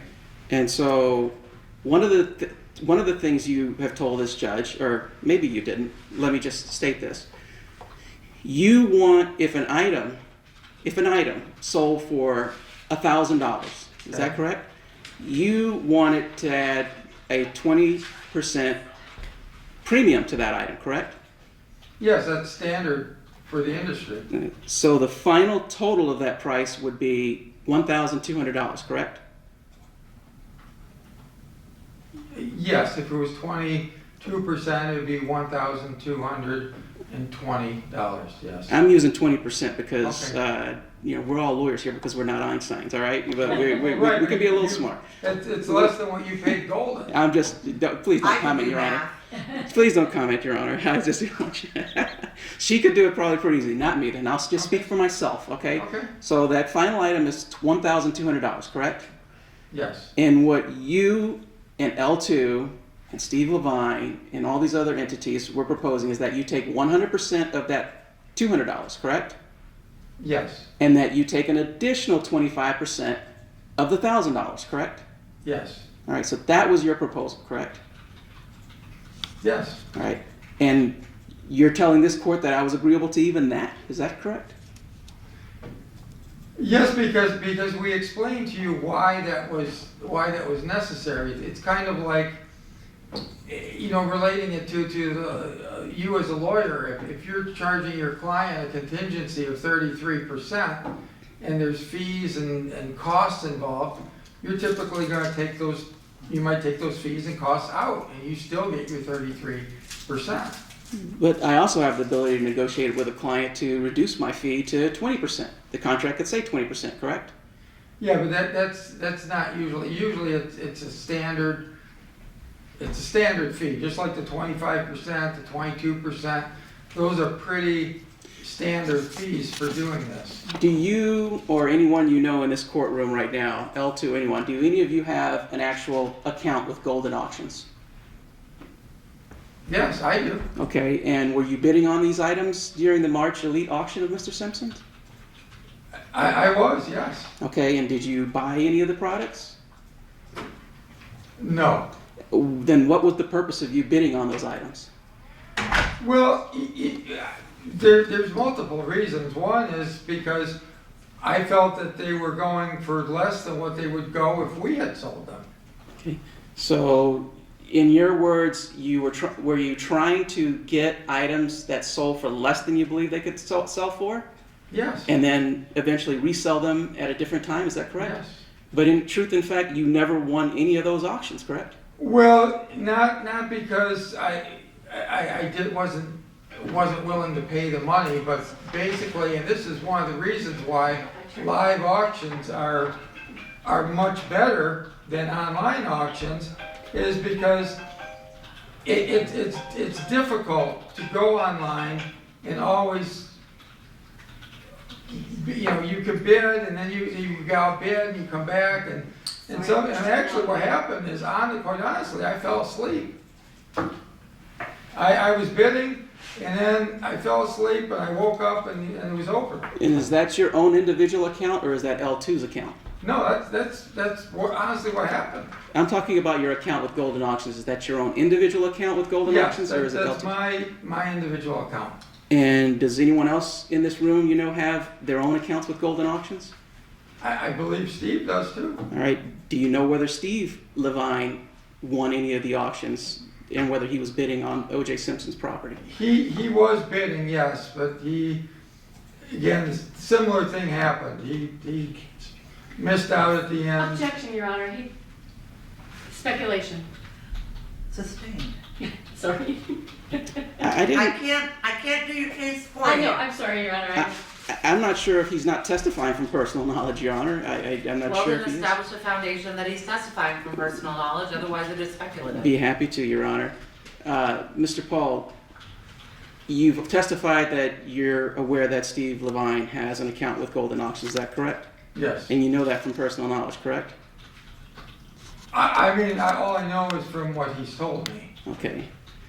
Do you have any reason to deny it, to not believe No. him?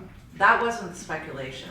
The speculation was him falling asleep, Oh, Or getting bored. or getting bored, or not. That was the speculative issue. I thought he was testifying that he was bored about him. I thought, was he testifying about No, he Steve? was testifying about Steve. Oh, okay, That then- was the speculative. I apologize, Your Honor. I missed that gap. I thought he said, totally missed that gap. I thought he said he got bored and was asleep. Okay, thank you. He did, but he also said it about Steve, and Okay. that's where Ms. Spangler objected Okay. and said speculation, which I All sustained. right. Are you aware whether or not Steve Levine, to your knowledge, won any of the auctions, any of the items from O.J. Simpson's March Elite auction through Golden Auctions? To my understanding, no. Okay. And are auctioneers, auction consultants, auction companies, appraisers, are you guys governed by any type of rules of ethics?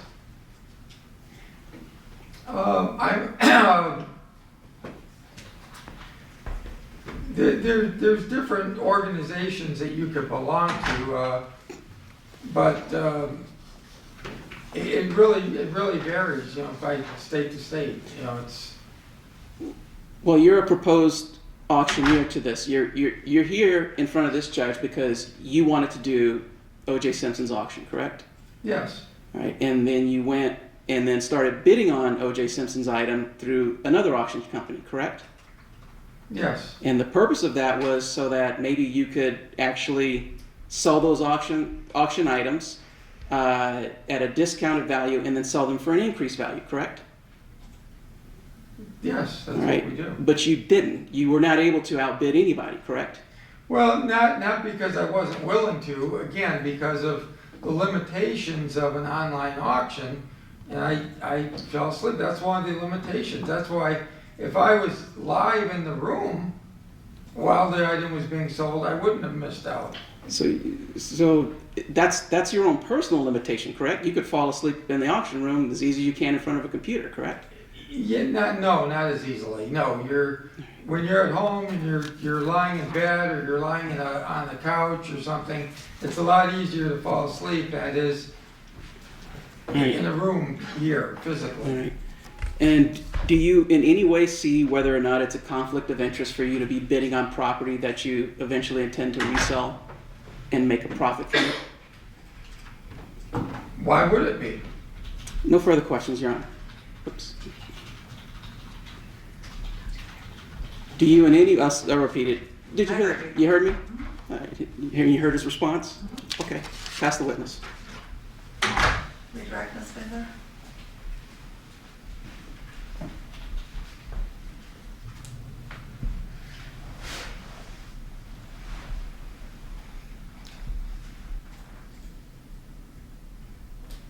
Do people purchase items at auctions and then later resell them at a later date? Absolutely. And do they hope to make money when they do that? They usually do, yes.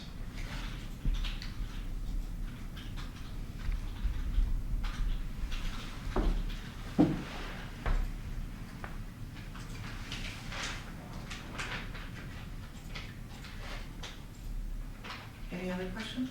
Oh, sorry. I'm just trying to think. No, I don't think so. Okay. All right. Thank you. You may proceed. And could we take a 5-minute? Yep. Off the record, note? Yes, ma'am.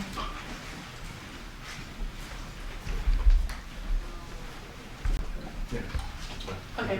I am going to call Steve Levine. Okay. You've seen what everybody else has done, so follow suit. Thank you. Basic clerk, raise your right hand, please. You do solemnly swear the testimony you are about to give in this action shall be the truth, the whole truth, and nothing but the truth, so help you God? I do. Please state and spell your first and last name for the record. Stephen J. Levine, Stevenen, Levine.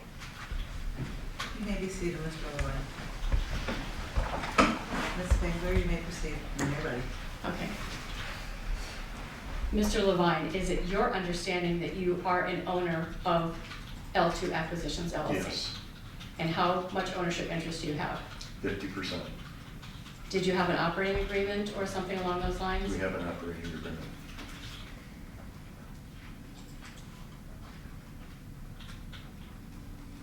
So is it possible that the Secretary of State's records are just not accurately reflecting the information? I don't know the answer to that. Okay.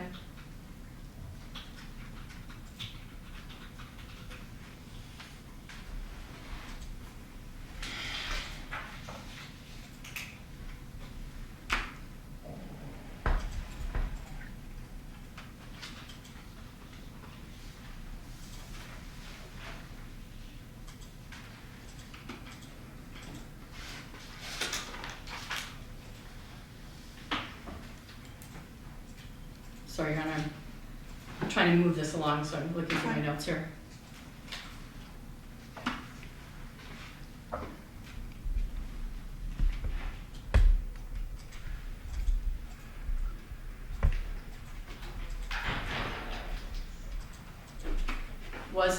Did you personally, I believe, receive a copy of a draft contract from Mr. Laverne? Yes.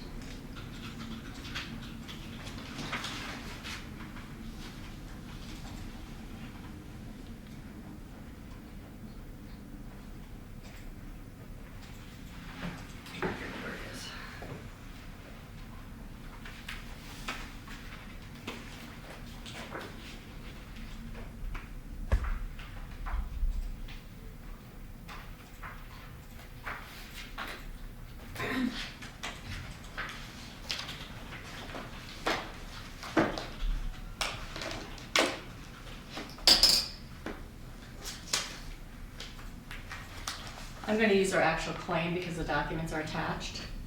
Okay. And here's, if you want a hard copy. Which one I have? This is the actual claim.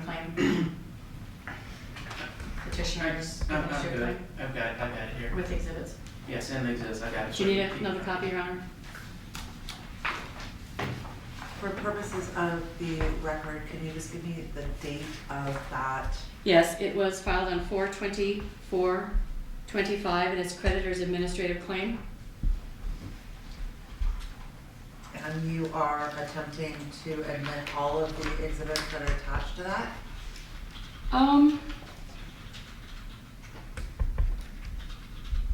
I don't know. Right now, let's just do one at a time. And Okay, that's fine. because some of it is a narrative and I'm not sure that is all hearsay probably, so. Okay, but the problem is that you're gonna need to have copies for, if you're going to admit them as exhibits, you're gonna need to have copies for the clerk. I have 4 copies. But as to each exhibit is my Yeah. point. Okay, all right. I brought 4 copies of Okay, it. perfect. Go ahead. Just wasn't anticipating pulling them apart.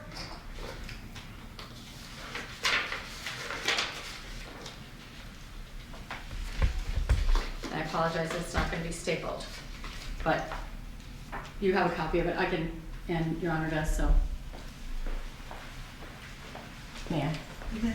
So we'd mark this as proposed exhibit 1. And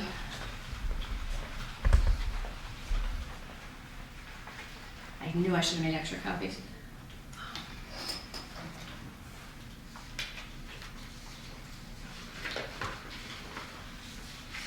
For the record, what are you showing him?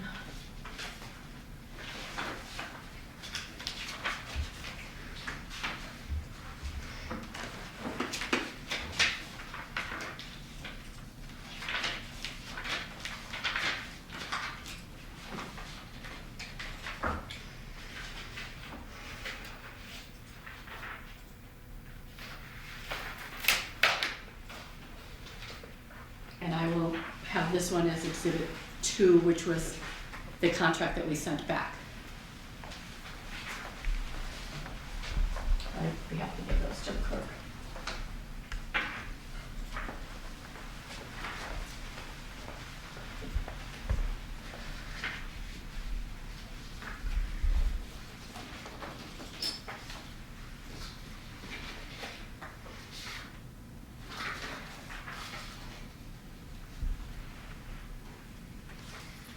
Mr. Levine, do you recognize the document that is called Auction Consignment and Confidentiality Agreement? Yes. How did you come to get this document? It was. Oh, and I have, you know, I have the email in front of it that went along with it as part of the exhibit. Okay, again, for the record, what document are you referring to? Exhibit I am number one? referring to my exhibit 1, Okay, which is the email from Mr. Laverne sending the document entitled Auction Consignment and Confidentiality Agreement. okay. What I have as, I'm looking at your petition dated 4/24/2025. The first thing that is behind the petition is the declaration of Steve Levine. Correct. Then I have something that says Exhibit 1, and it has a listing of items on it. And then I have Exhibit 2, which is the letter from Ms. Wiesenmiller. Yes. So I don't know what you're looking at. I'm sorry. Directly behind the first thing behind Ms. Wiesmiller's letter Okay, is the contract that Mr. Levine sent to Mr. Laverne. okay. So that the L2 Acquisitions LLC consignment agreement. Correct. Which And is that not would be my being exhibit 2. Okay, that is not being stamped. Okay, I know, I didn't know what to do with the stuff that she did, so I didn't do it, and that's my own fault. And then Mr. Laverne's contract is about, because part of our contract did have the, all the pages of the inventory behind it. yes. And I did not hand those to him, but it did have the inventory. And immediately behind it is the contract that Mr. Laverne sent on October 25th. With the email Yes. and a couple of page contract. 3 pages? That would be exhibit. Your Can I give proposed this to the exhibit 2. judge? I've seen this, I know what this is. I know, she's got it. I've got it, I'm looking at it on the screen. She's looking on the screen. Okay. And that is your exhibit number 2 that you're proposing? Yeah, exhibit number 1 would be our contract, and Yes. exhibit number 1 would be, I was going in chronological order, would be Mr. Laverne's contract because it came first. Okay. And then exhibit number 2 would be the contract that we sent, that my The client sent. L2 acquisition? The L2 acquisitions contract. I Okay. apologize. Are you seeking to admit those at this time? Pardon me? Are you seeking to admit those at this time? Yes, I would like to admit those. Yeah, Your Honor, the only thing I need to see is just what the clerk has in her possession. I'm not necessarily, I want to make sure that, is, get permission to, you don't She have. doesn't have anything. What The- we're the looking witness at has it. is what's contained within the petition. Yeah, I mean, just approach to wish to see what he has, to Yeah. see what exactly is. I'm not necessarily, And you're gonna need to very specifically give what you want to the clerk, because it needs to be made an exhibit for this Correct. I particular will- hearing. Yes, I will give her those. Okay. And I should actually attach the rest of the pages. I mean, as a matter of substance, Your Honor, let me go back for a second. Let me make sure this is proposed.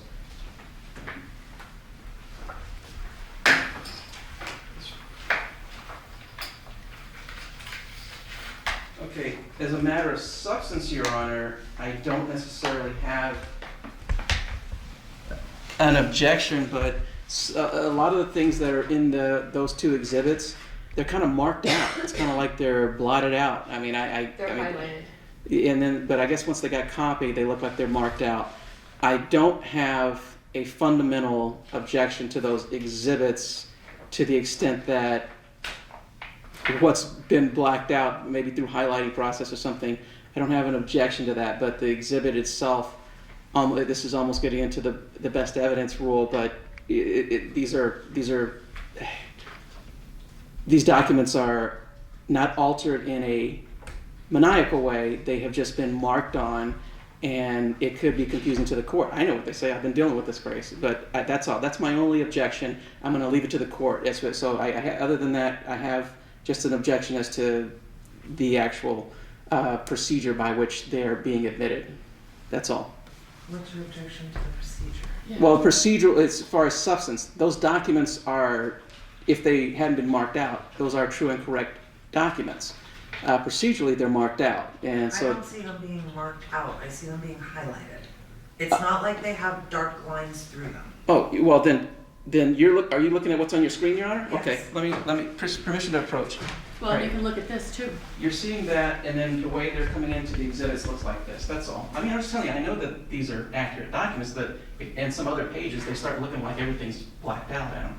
That's all, just from a record point of view. So- Okay, so then what I think is more appropriate to do,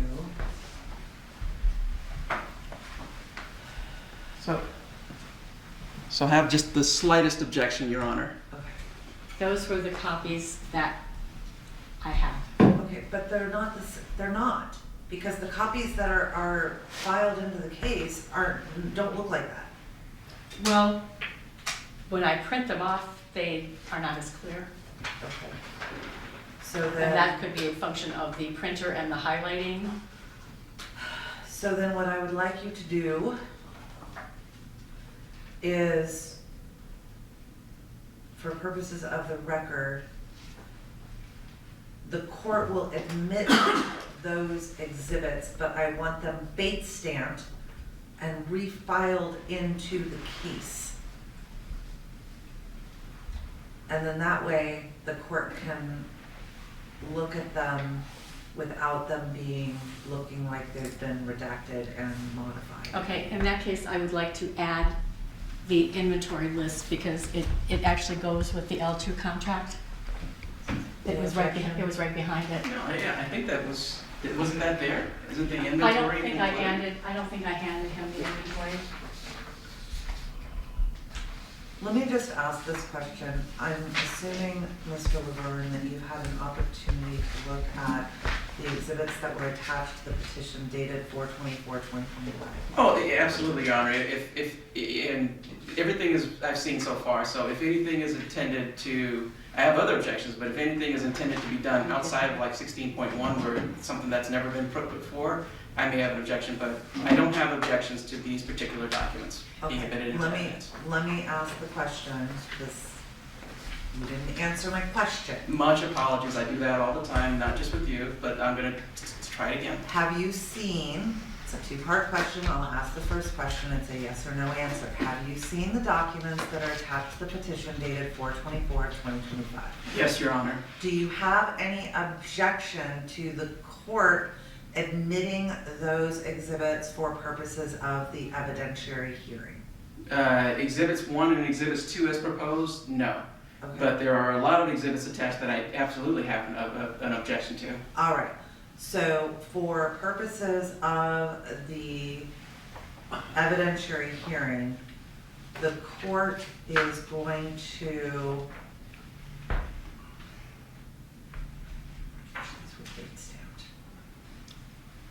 Make sure some, Your Honor, just so there's no confusion.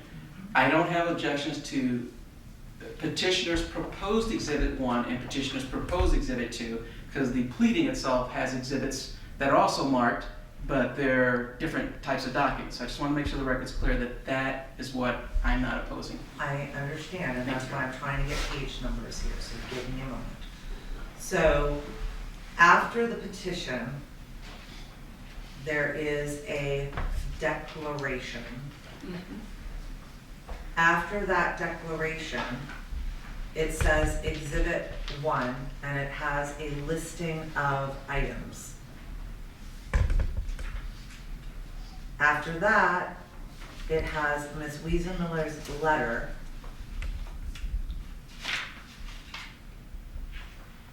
After that, it says, there's an email that says, consignment contract to review and sign dated Friday, November 15th of 2024 to Mr. Laverne from Steve Levine. Correct. And then it says L2 Acquisitions LLC consignment agreement. That document, pages 1, 2,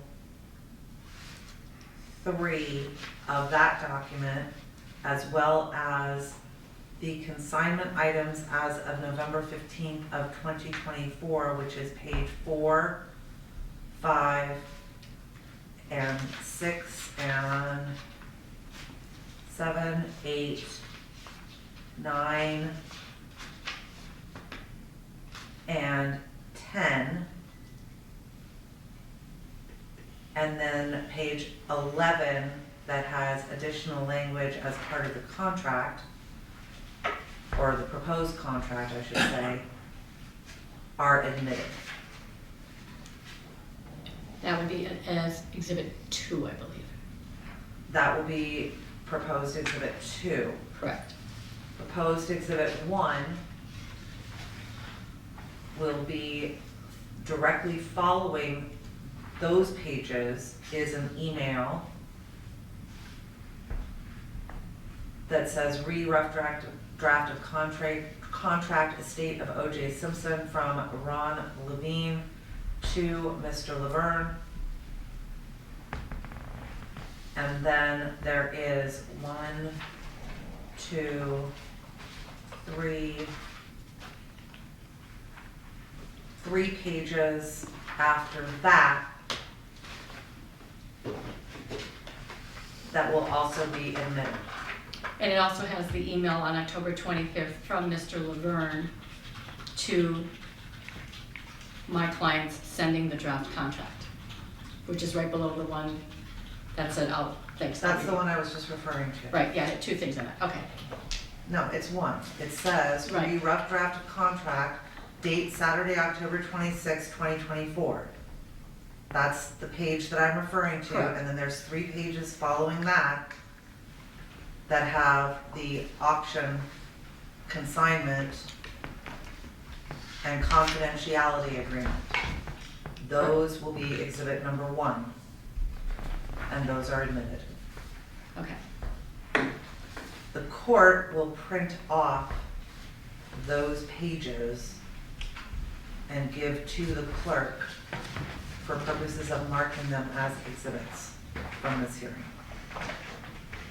Okay? Thank you, Your Honor. Do you still want me to face and refile? Now, Okay. Thank you.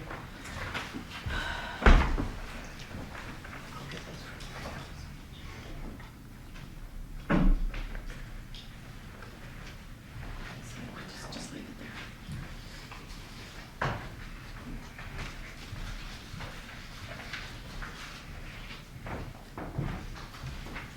Turning first to Exhibit 1, which is the auction consignment and confidentiality agreement.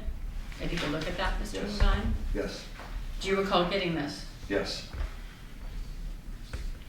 And do you recall having any conversations with Mr. Levine, Mr. Laverne, gosh, regarding confidentiality? never.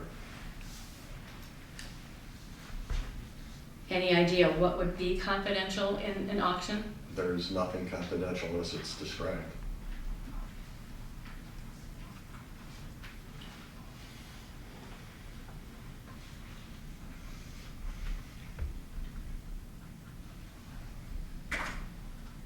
In the first paragraph, under personal representative, engaged auctioneer, does it accurately reflect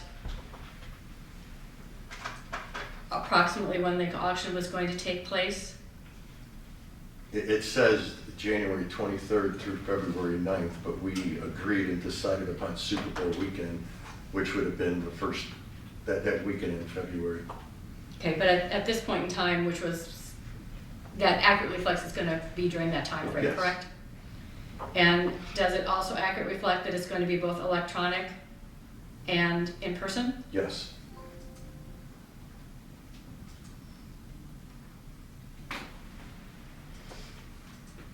And does it provide that you are, in paragraph 2, that you're going to provide a inventory?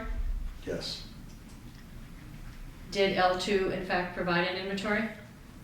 it was required by Malcolm, and when we finally finished it, after going through the 2 trips we were in Vegas, we did put together the total inventory and sent it to him on November 15th with our consignment contract. So the answer is yes, there was an inventory. Yes,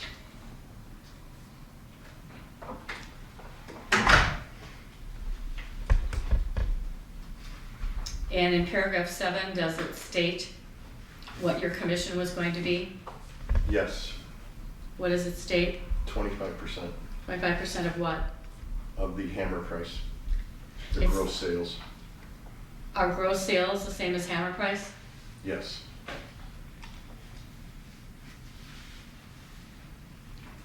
And that means when the hammer comes down, that's the price that it's sold for. that's the hammer price, that's the gross sale. The net sale then includes the buyer's premium.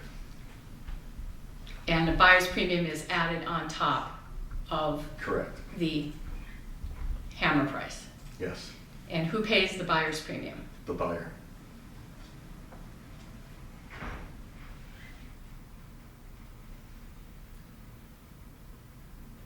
The fact that there was a buyer's premium would not affect the amount of money that would go to the consignor, correct? 0, correct, The consignor gets the same amount of money, you just get the money on top. yes, So the estate would not be out any money because there was a buyer's premium. no, And were there a couple of exceptions to the 25% commission? no, it's over 15. the piano and the car were negotiated at 12.5%.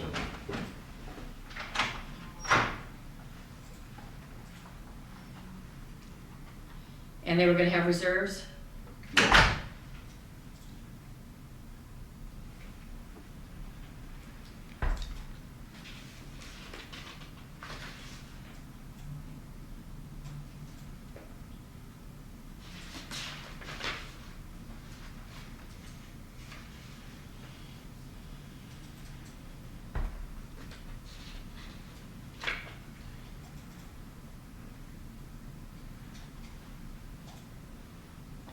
And was this property gonna be basically sold kind of as is, free and clear? Everything was gonna be sold as is without reserve except those two items.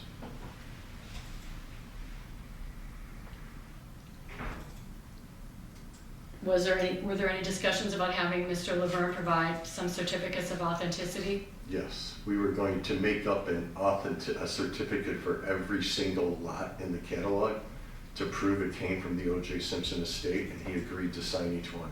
We would do the legwork, he would sign off on them.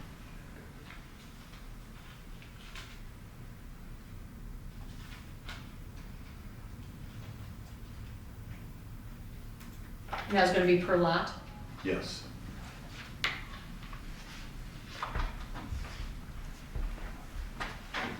And if you could turn now to what it would be Exhibit 2, which would be the L2 contract? yes.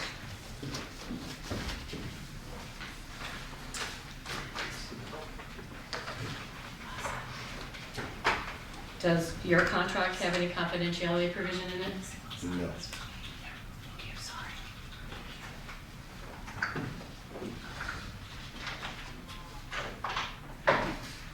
Did you in fact provide an inventory which is attached? We provided a complete inventory list except for the furniture and paintings in the one storage unit, which we never got to. We were gonna do that the next trip we came out there. And when was that gonna be? I don't have the date in front of me, it's in the timeline. December? Yes. That would have been our third trip.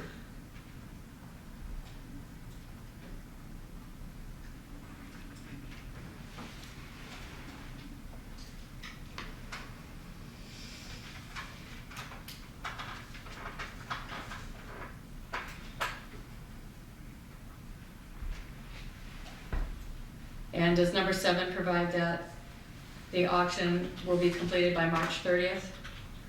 Yes. And is that consistent with the other contract as far as the dates? Malcolm wanted it conducted between January and February. We would have it completed by March 30th. Does completed mean getting all the Completed money? means it would be done and paid for. Okay.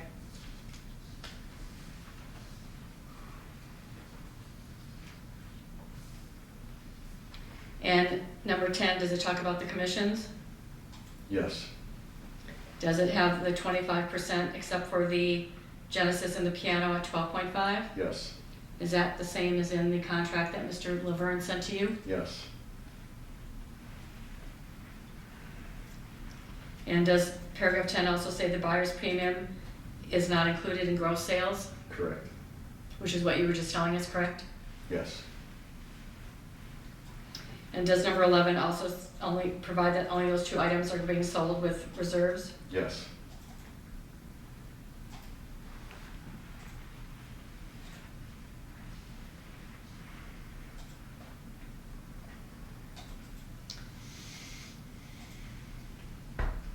And number 15 explains that the gross sales is hammer price minus 25% to go to you, Yes. L2, yes, and that there will be a buyer's premium. yes,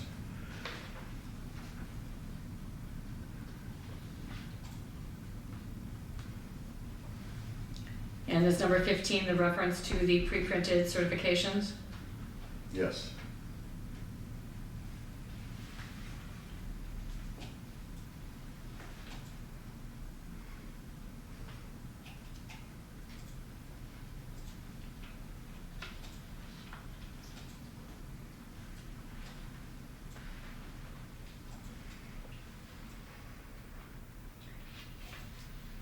I know in Mr. Laverne's opposition to your petition, he stated he would not have agreed, if I remember correctly, to having additional items in the auction other than the OJ items.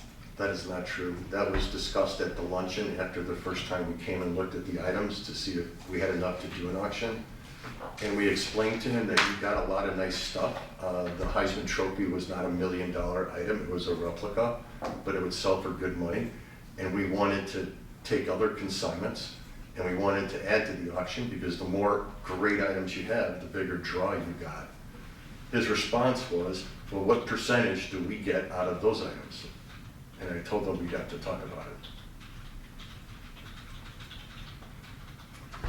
So was Mr. Laverne looking to see whether the estate would be getting any percentages from that? Correct. Okay.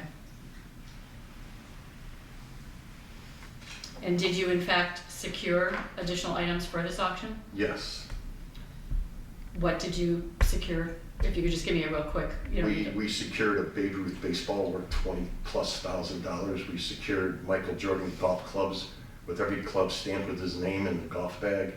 Michael Jordan jersey. We secured some really good items, and that was from the first ad. The second ad, when we were able to print the date of the auction, which was going to come out the next month, we would have secured a lot more items. Can you estimate the approximate value of what you had secured after the first ad ran? Probably $75,000.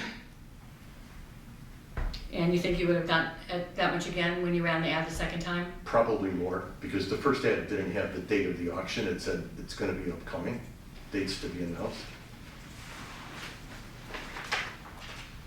You looked at the Golden auction, correct? Yes. And in the Golden auction, were there items besides the OJ items in the Golden auction? There was about 100 OJ items. There was 1,200 items in the auction. Items or lots?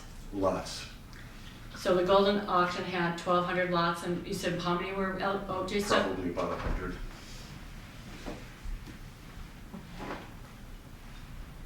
So they did the same thing by putting it in with other items? Correct.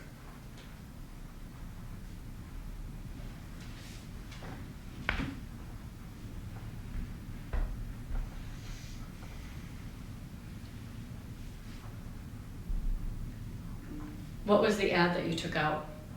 It was a full-page color ad in Sports Collectors Digest, which is a magazine that's read by 40,000 sports collectors online and in print. How many people? I think it's close to 40,000 or more.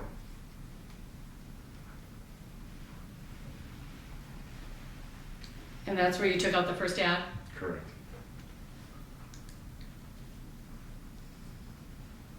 Full-page color ad.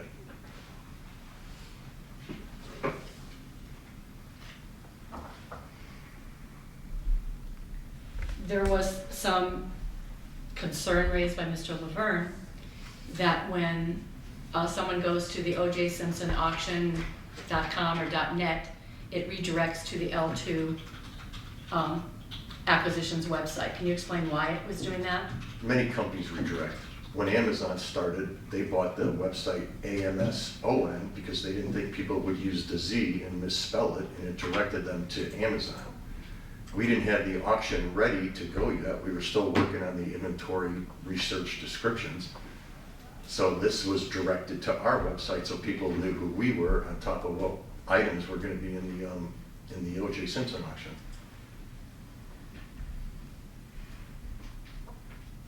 So the O.J. Simpson website directed to the L2 so people could see who L2 was. Right, and the front page is the O.J. Simpson items.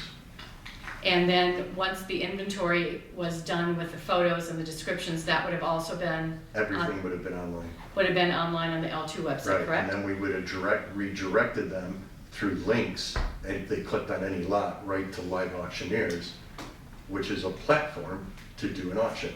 I could purchase our own auction platform, but Live Auctioneers has 5 million plus bidders. They have a marketing arm that is bigger than any auction company in the country. So there was just no reason to go ahead and do that. We've had a lot of success with Live Auctioneers. And if someone wanted to bid on an item, would they have to give you some personal information? They have to register. And They that would be could done through your website? They could register through our website, or they register online at Live Auctioneers. And then eventually they could have registered at the live part of the sale. So they could register both they could register on the L2 website, they could register with Live Auctioneers, or they could do it in person if they were at the live auction. Correct. And they provide you credit card numbers and that kind of Yeah, information? personal information, credit card numbers, driver's license, yes.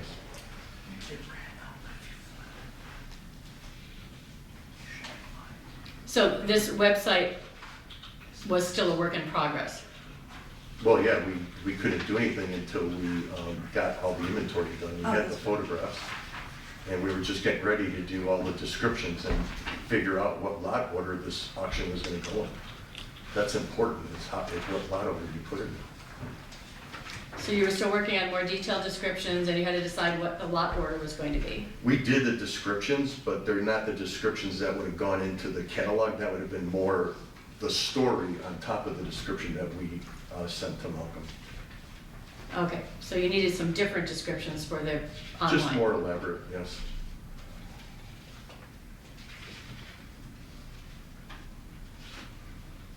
It's the story in an auction that sells items, and that's what we're good at creating. After you sent your version of the contract to Mr. Laverne, did you hear back from him that you? So I sent it out on the 15th. I didn't hear back from him. I called him on Monday the 21st. He answered his phone. He told me that he is working on going through the contract, that there was some legal information that the courts needed that was not inserted in there, and that he would get that done for me and send it back. I told him that we were going to be in New York because we were selling the Abraham Lincoln flag live in New York City, and he promised to give it back to me by Friday, the 22nd or 23rd. I don't know which date that was.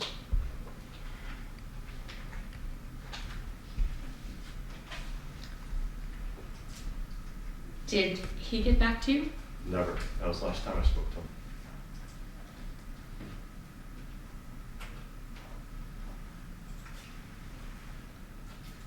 He never got back to you with any revisions.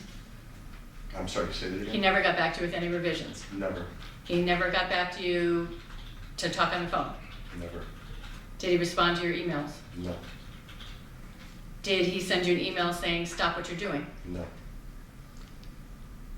Did he, I saw one of your emails to him, you told him you were going to be putting the ad in the Collector's Magazine. Did he tell you to not pull it, to pull the ad? No. You told him you were going to be coming out again in December to finish the work. Did he tell you not to come? No. So as far as you knew, he was taking his time getting you the contract back. As far as we knew, the auction was still going on. We were still working. We were doing a lot of work. We were getting everything ready because when we went back out there in December, everything had to be completed so we can then put the entire sale together. So during that interim time period where Mr. Laverne did not get back to you, you ran the ad in Collector's Magazine, right? Correct. Secured the Treasure Island location? Correct. Were communicating with Shade Tree? Correct. Were you hiring people or reaching out to people in order to work the auction? We just started to hire people and we started to do research because we had to lease a lot of display cabinets for the live sales. So we were doing all the research on that at that point.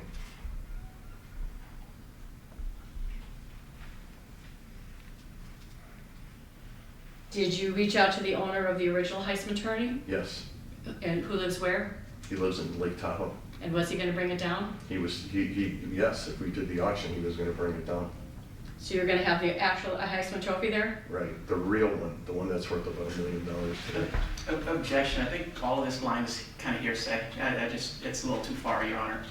As far as what the value of the, somebody having the Heisman Trophy, I don't see how that's relevant. And also, it's hearsay in terms of just simply, it's the authentic Heisman Trophy. I mean, It is the authentic Heisman Trophy. You don't know that. Have you seen it? I know that for a fact. This is Have my you seen, industry. have you seen it? Yes, You went to this man's house and you saw the actual trophy. that Heisman Trophy was shipped to my business in Chicago. They wanted me to buy it, and we rejected it because O.J. Simpson was going through his issues, and I didn't want to get involved in that. We shipped it back, and that piece went in a Butterfield and Butterfield's auction in San Francisco and sold in 1999 to a collector in Philadelphia, who then sold it last year to the collector in Lake Tahoe. I will repeat my question, sir. Did you physically go to that collector in Lake Tahoe and see the Heisman Trophy in his home? No. It's out. Okay. On your information belief, it was the original Heisman trophy. same objection. It's 100% the original. I Speculative. it's, okay, fine. Can I say one thing? Yeah, Okay. that's fine. Was your company reaching out to people like, to get them to appear at the auction? Yes, because this was gonna be an event. So we wanted the Bronco there. We were gonna have people take photos with it, donate all that money to Shade Tree. We were working with, trying to reach Cato Kalin to have him there. We were working with, trying to get different celebrities, including the Heisman Trophy. The bigger the draw, the bigger the event's gonna be. We're on the Strip, Super Bowl weekend in Las Vegas. We knew what we needed to do to produce this properly. We've done it before, and we know how to do it.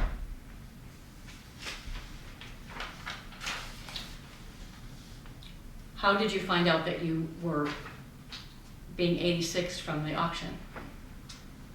When we sent a timeline to Tri-Law, who was Malcolm's attorneys at that time, the response that we got back was we were to cease and desist on the auction.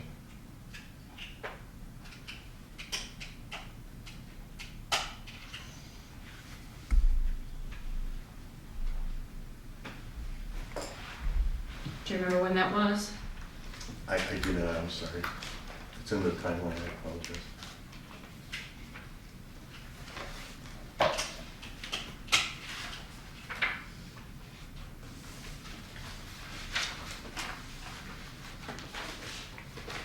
But it was after you had already done all these things, correct?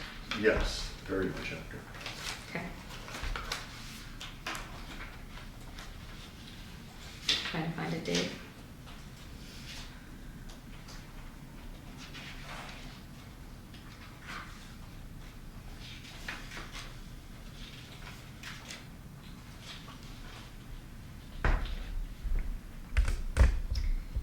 In your timeline, you said Friday, December 13th. Yes, Malcolm's lawyer, Jonathan Goldsmith, with Tri-Law telling us to cease and desist. correct. What To date the was best of that? knowledge, that's in the timeline. What date was that? December 13th, 2024. I'm gonna let it slide, Your Honor, but I am gonna object that that is hearsay. Exactly what she's talking about is if he wants to refresh his recollection and use that, but as far as just reading out from a hearsay document and leading her primary witness, that's hearsay, I wrote that document, I researched all the dates. which makes Sir, it. when an objection is stated, you need to let the court rule on the objection sorry. before you start talking. I apologize. It's just not evidence, Your Honor, but I'm gonna just state that it should be objected to and then let it slide. Okay. I believe we actually have the stuff in here, but that's okay. All right, so it was after you'd already done all of this that you were informed Correct. that you no longer had the auction, you should cease and desist. Right, And did you in fact cease and desist? yes.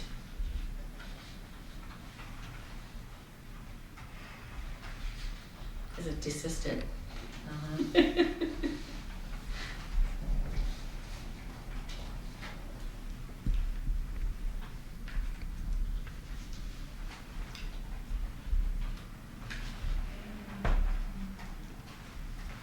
Did Mr. Laverne tell you verbally that L2 is going to do the auction?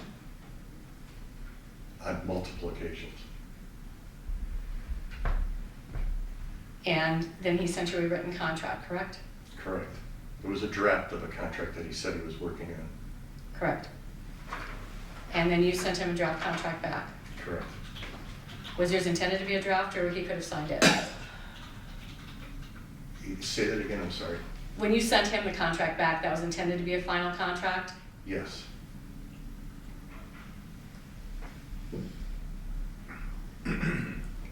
Our contract was exactly what he said he needed, that he couldn't do without, which was the inventory list to go with it so we could show the courts. That's why it was delayed about 2 weeks.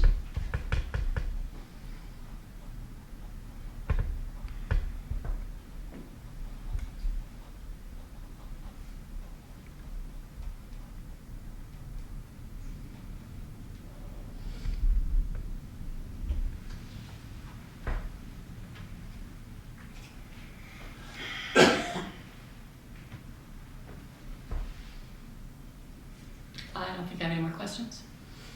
Mr. O'Brien? And before you start, I just want, can council approach, please? Yes, ma'am. Do you know this? Nope. The court printed off. Ms. Spangler, can you approach, please? Jordan? I'm sorry. Can you approach, please?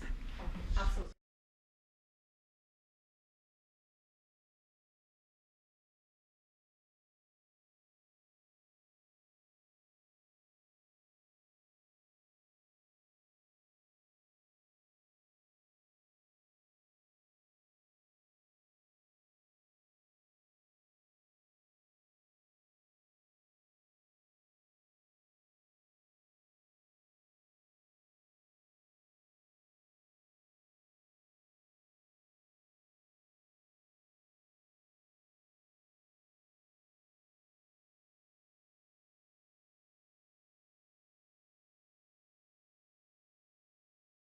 And I have the operating agreement that the attorney sent showing that he does Right. own.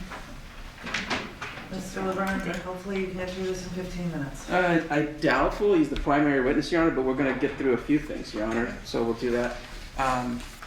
Mr. Levine, permission to approach you with the proposed exhibit. Yes. What I'm going to propose is Respondent's Exhibit C.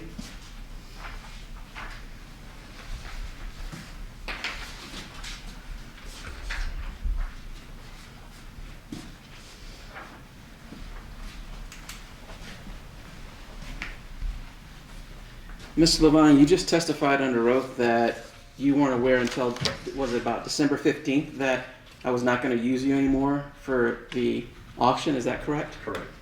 All right, do you know who Janelle Jenkins is? Yes. Who is Janelle Jenkins? Janelle Jenkins is a nail salon owner. Excuse me?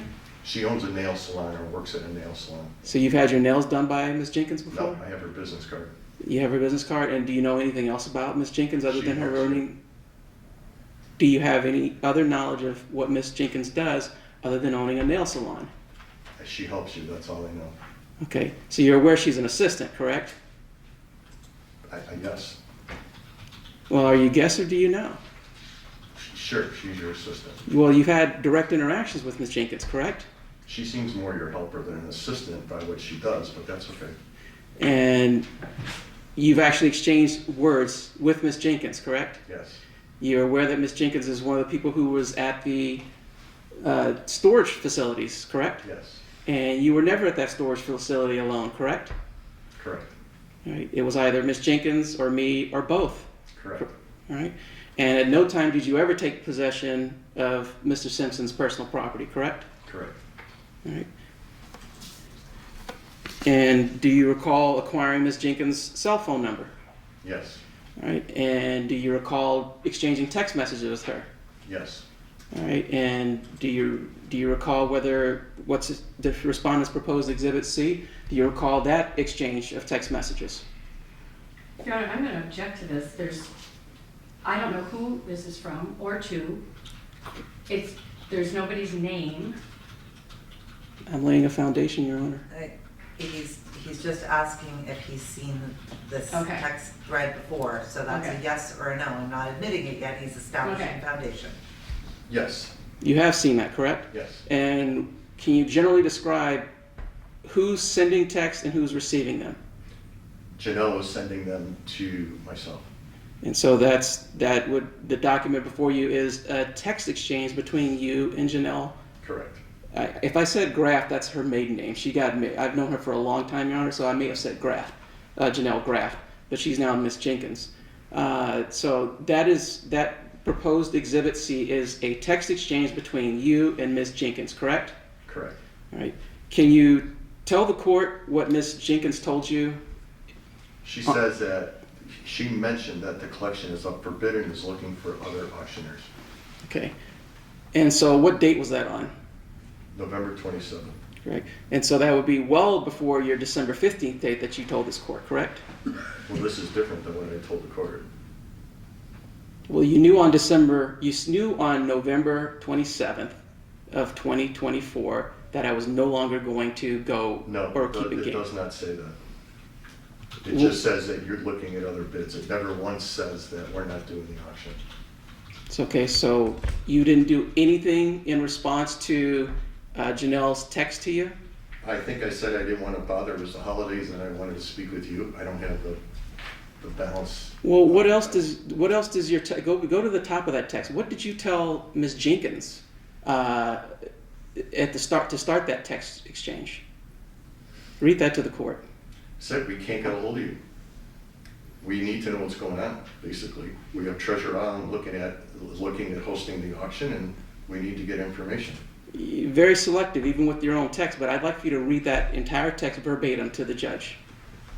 I think this is a misspell, but we got our trappings back from Malcolm. He told us to deal with you from now on. That is fine. What is your email so I could send you the consignee agreement and get this signed so we can start finalizing everything? Good news, the people from Treasurer Allen are interested in hosting this. Just got that info today. Okay, so we've learned from that you knew that Janelle was going to be handling the situation from now on, correct? That's not you. That's her. You're the lawyer you're the lawyer we're dealing with, not her. We need to hear it from you. You just refused to call us. You're telling Janelle that I had explained to you to start dealing with her from now on, correct? Janelle is not on your payroll. You paid her to help us with this, but we need to hear it from you. All our dealings were with you. All our agreements were with you. All our discussions and all our ideas are with you, not her. All right. When you say our, let's go. We'll come back to that. Let's go to L2 Acquisitions LLC. How many employees does L2 Acquisitions LLC have? It's just me and Ron are 50-50 partners. Okay. So does it have any employees? Employees, no. Okay. And did you ever represent to me that you had employees? No. You never stated in your Investment Classics letter that you had a PR team? That's not an employee. Okay. Since L2 Acquisitions was founded, has it ever had a single employee? No, we're the only two employees. Okay. So it would stand that how is L2 Acquisitions going to conduct an auction of this magnitude? Explain that to the judge. How is L2 going to conduct an auction of this magnitude? Yeah, don't repeat what I said. Just answer I my just want to question. make sure I got it correct. Yes, explain that to the I have judge. sold over $100 million in rare collectibles, including the sports memorabilia market. I put on the first $1 million auction that ever took place in the sports industry. I know how to do auctions. I've done live auctions, I've done phone auctions, I've done online auctions. We're pretty good at this. And you've heard from prior testimony that you're not even an auction house, correct? You don't have to be an auction house. And I'm going to interject right there. Ms. Spangler, there is an order in this case signed by the court on August the 4th of 2024. Read it directly. Or I'm sorry, August 2nd of 2024, which is the order granting petition for authority to auction personal property. And very specifically in that order, it says, it is therefore ordered that the petition for authority to auction personal property is granted. It is further ordered that the special administrator may proceed to auction personal property items of the decedent under the following protocol. Total commissions paid to any third-party auction house shall not exceed 25%. The special administrator personal representative shall serve a notice of proposed action by mail to all interested parties who have appeared or who have been ascertained by the special administrator personal representative following the procedure outlined in NRS 143-700 through 750. The special administrator personal representative shall publish a notice of sale in a newspaper of general circulation in Clark County for 2 weeks, consisting of 3 publications 1 week apart before the day of the sale. D, if an interested party serves an objection, the special administrator / personal representative may either confirm the sale of items at a court hearing or seek a court order to approve the sale through a third-party auction house. C, it is further ordered that Mr. Laverne, as special administrator / personal representative, has discretion to contract with third-party auction houses, whether or not they were listed in the first supplement. And I looked at the first supplement, and the first supplement in no way, shape, or form lists L2 acquisitions, probably because it was prior to the time that they had even sent a letter indicating their interest. But to the extent that the order specifically states that it needs to be an auction house, and L2 Acquisitions is not an auction house, I don't know that there was an ability of Mr. Levine, even if he wanted to, without further court authority, to enter into a contract with L2 Acquisitions. And Your Honor, this is just argument, not testimony. Imagine the situation I would have been in dealing with these guys and something goes wrong and I'm now in front of you with either Mr. Goldman's attorney, who's as fine a lawyer as I've ever met, but I suspect that she can probably bring it down if she wants to, that I botched this with someone who isn't even an auction house. Can I speak to my attorney for a second? Sure. Take a break. Yeah. got Actually, 4 what we're gonna do, minutes. we've got 4 minutes. So, You want me to just say it out loud? What is an auction house? Yeah, what's your definition of an auction house? We're an auction house, we do auctions. you testified previously that you were not an auction house. I did not testify to that. Well, we only have 4 minutes. I mean, I could sit here for another 10 minutes and cross-examine him based on things that he submitted to the court, but we're out of steam for today. We're Okay, getting close to so it. here's what I want going forward. Okay. I want case law and or statutes that define what an auction house is. I want supplemental briefing on that. I want supplemental briefing on the issue of 148-105 as far as there needing to be a written contract and if there are any exceptions to that. In the event that, and I want an analysis, once the supplemental briefing of what an auction house is, I want an analysis of how L2 Acquisitions LLC is or is not an auction house. And then, any exceptions on the written contract. Based on that, those two things that I'm asking for supplemental briefing on, I may or may not be able to make a decision based on what I've heard today. If I feel that I need additional testimony after I have the supplemental briefing, the court will issue a new notice of hearing and you all can provide dates that we can continue the hearing to my JEA. I can usually fit people in on certain times and dates, especially since this is just in front of me and not in front of the jury. But if I don't need additional briefing, then I will decide it simply on the pleadings that are in front of me. But I'm gonna ultimately need supplemental briefing on those issues. Okay, Your Honor, I leave for Europe on the 27th, Okay, and I'm gonna be gone for a couple of weeks. okay, Sweden, London. okay. So if we could have this, I mean, I'm not sure that we have to have the second. No, I'm gonna be gone until August the 4th. So, And I get back on August 10th, so I would like to do this after. okay. The one that's great fine. thing I've learned about the States, Your Honor, which I've never done before, is the person's dead, so nothing's going anywhere. So you want to just put it out. It's, nobody, where's anyone going? Nothing's going anywhere. All right, so you get back on the 10th. How about I give you until August the 29th for you both to do your briefings? And they can be, you know what the court needs, so I don't need your brief, Ms. Spangler, and then your response, Mr. Laverne. They can be submitted at the same time. Briefing, just a briefing like a trial on those brief. issues that the court Yeah, has briefing raised. on whether L2, what is an auction house and whether L2 qualifies as an auction house, and the 148-105 written contract, and are there any exceptions to that? Correct.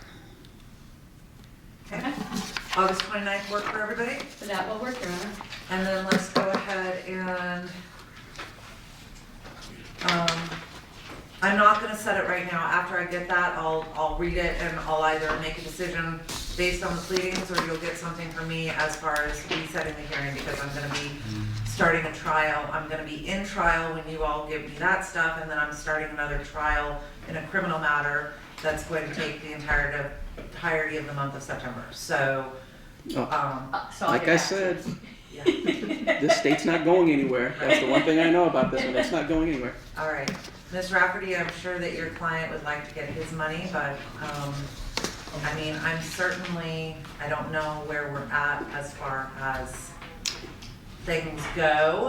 I would certainly be willing to do some sort of interim distribution if it pops across my desk, but right now I don't have it in front of me. Your Honor, I am getting caught up to speed, and as embarrassing as this is to say, there hasn't even been a notice to creditors that has gone out, and I will take care of that at my earliest convenience to at least get that process. It'd be a lot more clear when we get that process concluded, okay? I mean, I think that based on the statute, Mr. Goldman would fall into the creditors under block 4 because there was a judgment that was entered during Mr.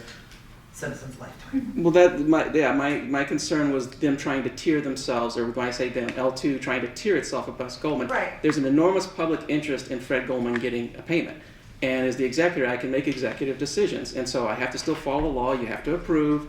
But because of that decision, and because frankly his attorney is so lovely and nice and so skilled, and just kind of has that for me, so I'm very receptive to dealing with that public interest component of it. All right. I would encourage you all to talk still and see, because I think based on what has transpired today, I think you have a high road to climb, Ms. Baker. I understand that. Okay. And I appreciate the courts letting us know what you're thinking, because it makes it much easier for us to make decisions. And It's 5:02 and I am not messing with your time. off the record. Off the record. Okay, Thank you.